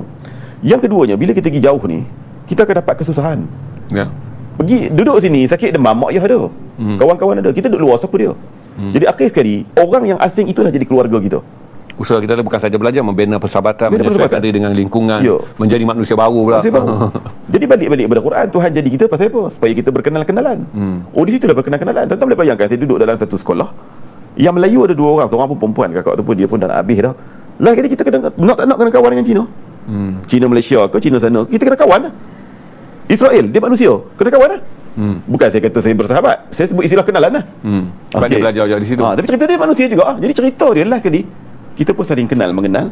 Yang bukan cerita kita kenal dia, cerita dia kita kenal diri kita. Macam mana boleh sabar dengan dia? Itu adalah proses membentuk kepribadian. Kalau Imam Syafi'i sekadar duduk di Ashqalan, lahir di Ashqalan, membesar di Ashqalan, kepribadian dia tak akan jadi macam ni. Tapi sebab dia pergi ke Mekah, duduk Mekah pula mak susah, tapi mak kata hang kena ngaji Syafi'i. Lah kali dia pergi ke Madinah cari Imam Malik. Tak cukup Imam Malik, pergi ke Kufah. Tu Madinah dia pula pandai pula tu. Pandai. Orang ilmu Imam Ghazali Imam Malik kata 50 tahun ilmu aku Syafi'i kau ambil dalam masa 9 bulan je. Ya. Dia pergi pula mengaji kitab, kata anak murid Imam Abu Hanifah. Kitab-kitab tu kami kena rujuk, kamu hafal. Dia kepribadian ni cukup penting sebab saya sebut baru ni istilah. Pergi ngaji banyak, dapat degree, dapat master, dapat PhD, ngaji kitab setahun 3, 4, 7, 8 kitab, kemudian tambah dia tak membentuk kepribadian keseluruhannya, melainkan pengalaman berada di tempat-tempat yang berbeza. Saya tak minat cerita peribadi, tapi sikit boleh lah. Dulu pernah sekejap saya duduk di Syria dengan duduk di Mesir, lain. Bila kita pergi ke Melbourne, kita fikir lain pula. Sebab kita tengok, contoh Nabi kata, tebarkanlah salam. Mereka buat, have a nice day, have a good day, have a nice day, have a good day. Kenal ke tak kenal ke, kita bagi salam. Dalam bahasa Inggeris lah. Tapi itu yang Nabi suruh. Kemudian motivasi, kita duk ajar anak kita, jangan duk puji sangat budak-budak ni, tak kira dia naik lemak. Betul tak kita duk ajar, bukan kita lah, dulu kan. Tapi bila kita sana pula, budak buat baik sikit pun dia puji macam buat benda besar. Itu adalah proses galakan untuk dibina dia punya self-esteem dia. Benda ni bagus ya. Jadi banyak benda kita belajar kan, termasuk berkait dengan environment. Saya punya cikgu dulu di sana tak pernah beli pakaian baru. Pasal apa? Sentiasa pakai bundle dia. Dia pasal apa? Pasal dia kata disebabkan fast fashion ni lah, kita menyebabkan tersiksa begitu banyak boroh-boroh paksa di seluruh dunia. Bukan cerita bab pencemaran alam lagi, tapi boroh paksa yang ada di Vietnam, ada di Morocco, ada di India, Bangladesh semua tu, termasuklah child labor dan sebagainya, makcik-makcik kerja dia kata siksa, dia kata kerana tu saya kata ya Allah, padahal dia bukan Islam, padahal suruh buat tu agama kita. Jadi kita belajar sesuatu. Bila pergi Cina ni pula, Cina ni kalau saya dapat kat Guangzhou tak apa, dapat Shanghai tak apa, sebab dia lebih kurang Cina sini. Sebab dia orang apa? Sini Cina Cantonese. Fujian area ke, sebab orang Hokkien. Kita biasa dengan Cina sini lah, boleh sembang, boleh apa semua. Pergi ke Hong Kong, dia pergi ke Beijing, Cina dia tak sama. Cina dia tak ada senyum dia. Bukan Cina jenis senyum, Cina jenis buat kerja semua. Tapi marah, tak ada marah. Tapi kita jenis memang Melayu suka jumpa duk kenyeh kat orang, senyum kat orang ni. Hari betul. Kenyeh. Jadi orang aneh kan. Jadi bila apa dia ni duk sengih dalam budaya dia muka ketatnya. Dia pun muka ketat. Tapi marah, tak marah. Orang di Guangzhou ikut peraturan jalan raya. Orang di Beijing dia tak ikut peraturan raya, dia rasa nak U-turn lah. Tapi ada tak orang pergi horn marah dia? Tak berapa ramai orang horn. Bagi biar dia lalu. Dia kira gini lah, ni kalau aku marah aku dapat apa? Aku tak dapat apa. Jadi biar kat dia. Kita pun gitu lah. Kadang-kadang ada orang buat kita sakit hati kan. Kita pun kita jadi orang Beijing lah. Memanglah dia bagi kita sakit hati, tapi kita marah dia boleh apa, kita boleh apa? Tak boleh apa, baik tak baik. Fokus saja. Fokus saja. Jadi itu antara benda kita belajar daripada karakter manusia. Tak cerita buat makan lagi. Saya satu baru ni yang Aiman dengan si Mak Faisal ni apa penerbit dia? Patriot keluar satu buku Profesor USM ke berkait dengan Melayu dan perkapalan ke apa. Yang dia cerita orang Melayu kita ni asal bukan makan nasi, dia makan sagu. Kita pun cek balik daripada belakang, tanya dekat mak, betul lah. Rupanya beras ni mari lewat dah. Padi ni sebab orang India dengan Cina datang sini, patut jumpa kat sana. Rupanya nasi di Cina lebih dekat dengan nasi Melayu. Pasal apa? Nasi berkanji. Dia bukan pakai basmati daripada India. Dia kanji. Pasal tu dia boleh pakai chopstick. Kita pula nak tiru Cina, kita buh nasi dalam pinggan, makan guna chopstick, mana nak dapat? Nasi kita peroi. Nasi dia kena bubuh dalam mangkuk kecil macam ni. Nasi dia adalah nasi ikan kanji, maka kita pakai chopstick, tak habis. Jadi itu kita belajar, dia kena macam tu. Satu kan. Kemudian kita jumpa pula ada togel masak kicap. Ini makanan Melayu. Tapi kalau kita bahas dia balik, mana Melayu pula? Ni tok kami punya. Jadilah kita faham, rupanya ini dia ada rantaian dia yang membentuk masyarakat. Jadi lepas pada ni wallahualam, kalau ada rezeki kita pergi duduk kat Tel Aviv pula. Lainlah pula kita belajar kat sana kan. Masa tu dah Tel Aviv dah jadi negara merdeka, Palestin merdeka. Amin. Jadi mana-mana lah, kita pergi mana-mana lah. Tapi kalau kita duduk kat statik, kita tengok dah Al-Ghazali, kita lihat dah, walaupun kita katakan peranan yang kita buat pada hari ini dari sudut mengubah dunia, mengubah masyarakat, mungkin tak terkesan. Al-Ghazali ni muncul waktu dunia ni berpecah. Orang dah give up dengan dunia Islam, dengan perpecahan dan sebagainya, maka memunculkan 3-4 kelompok. Ada satu kelompok kata tak ada cara buat politik apa dunia ni, kita jadi sufi, maka jadilah kelompok sufi. Satu kelompok pula kata tak boleh, nak maju kena tumpu kepada sains, teknologi, intellectualism, maka muncullah kelompok-kelompok yang fokus kepada keilmuan tadi. Satu kelompok lagi kata mana boleh, kita nak angkat Islam kena pergi politik, maka dia fokus kepada politik. Al-Ghazali muncul memperbetulkan semua benda ni. Berjaya tak? Tak berjaya zaman tu. Maka puak sufi yang baca kitab dia mengatakan Imam Ghazali ni adalah imam sufi, ilmuwan sufi, ilmuwan tasawuf, dia ahli tasawuf. Puak fiqh pula baca kata dia adalah ahli fiqh. Ulama fiqh sebab dia menulis. Padahal ekonomi mengatakan dia ahli ekonomi. Dia ekonomi. Walhal dia tulis semua benda tu. Jadi tujuan Ghazali tadi nak memperbetulkan balik dunia, nak membebaskan semua tu. Berjaya tak? Tak berjaya zaman dia. Berjaya zaman siapa? Zaman Al-Ayyubi. Salahuddin Al-Ayyubi. Salahuddin Al-Ayyubi ni dapat tak pada Ghazali direct? Tak dapat. Ayah dia dapat tak? Tak. Tak silap saya generasi tok dia kot. Minta siapa yang perbetulkan lah, mungkin saya silap. Yang confirm Salahuddin Al-Ayyubi bukan hidup zaman Al-Ghazali. Tetapi ajaran Al-Ghazali tu dapat dekat dia. Sebab apa? Sebab disampaikan kepada orang berikutnya. Jadi zaman Al-Ghazali ni walaupun kita kata di Baghdad pengikut dia ramai, hak betul-betul bawa ilmu dia tu berapa orang wallahu a'lam. Tapi sampai kepada generasi kedua, sampai ke generasi ketiga, maka sampai kepada Salahuddin Al-Ayyubi. Maka bila sampai Salahuddin Al-Ayyubi pula, dia menjadi orang yang berjaya membebaskan Al-Quds, Palestin. Tak lari perbincangan kita berkait dengan Al-Ghazali ni dengan Al-Quds, dengan Palestin ni. Pasal apa Salahuddin Al-Ayyubi berjaya membebaskan Al-Quds? Puak tasawuf pula, puak sufi baca, dia kata apa? Pasal Al-Ayyubi ni tentera dia subuh tak tinggal, berjemaah, sentiasa berasa, tahajud dia tak tinggal. Puak politik pula kata dia ni hebat politik sebab dia berjaya membebaskan dunia Islam berpecah-pecah tadi, terutamanya Mesir. Menyatukan Al-Ayyubiyah dan Fatimiyah.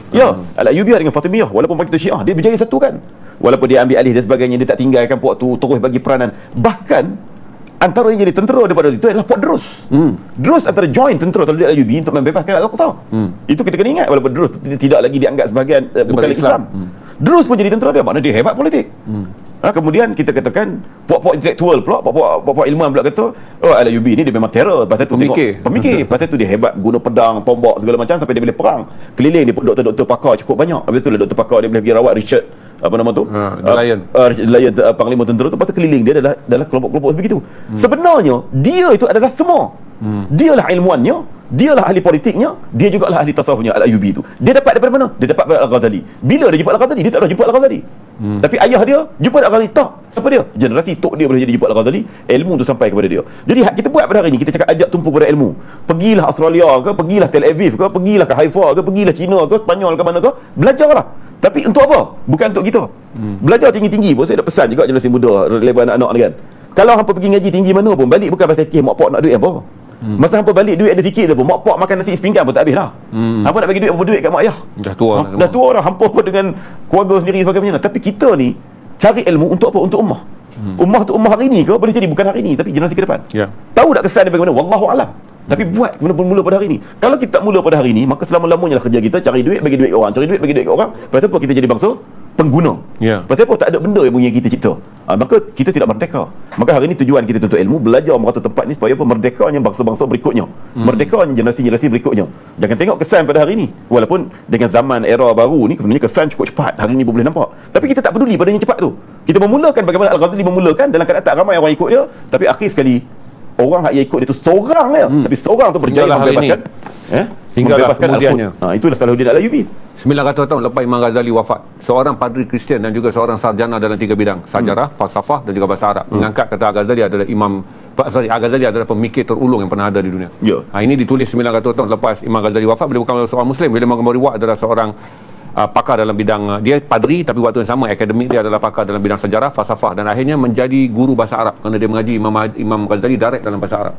Jadi dia pencen 1973 sebagai pensyarah di Aberdeen University, dengan mengubah bidang daripada bidang falsafah pergi pada sejarah, kemudian bidang bahasa Arab. Dia adalah profesor bahasa Arab yang dianggap paling ulung, yang paling faham tentang Imam Ghazali. Itu dia menulis Imam Ghazali dalam buku ni. Nanti kalau saya free saya akan ulas bila mau beri dari Imam Ghazali. Terima kasih semua. Kita jumpa sebaik saja keputusan undian United Nations Security Council. Saya jangka dalam pukul 2 pagi. Kita akan live tanpa tunggu besok untuk saya ulas dan maklum kepada tuan-tuan apa yang berlaku dalam undian. Terima kasih Tuan Haji Nasai kerana sudi datang, dan terima kasih semua yang di TikTok dan juga Facebook. Maaf lah penat sikit hari ni. Tak apa. Alhamdulillah. Terima kasih dan Assalamualaikum warahmatullahi wabarakatuh semua. Assalamualaikum.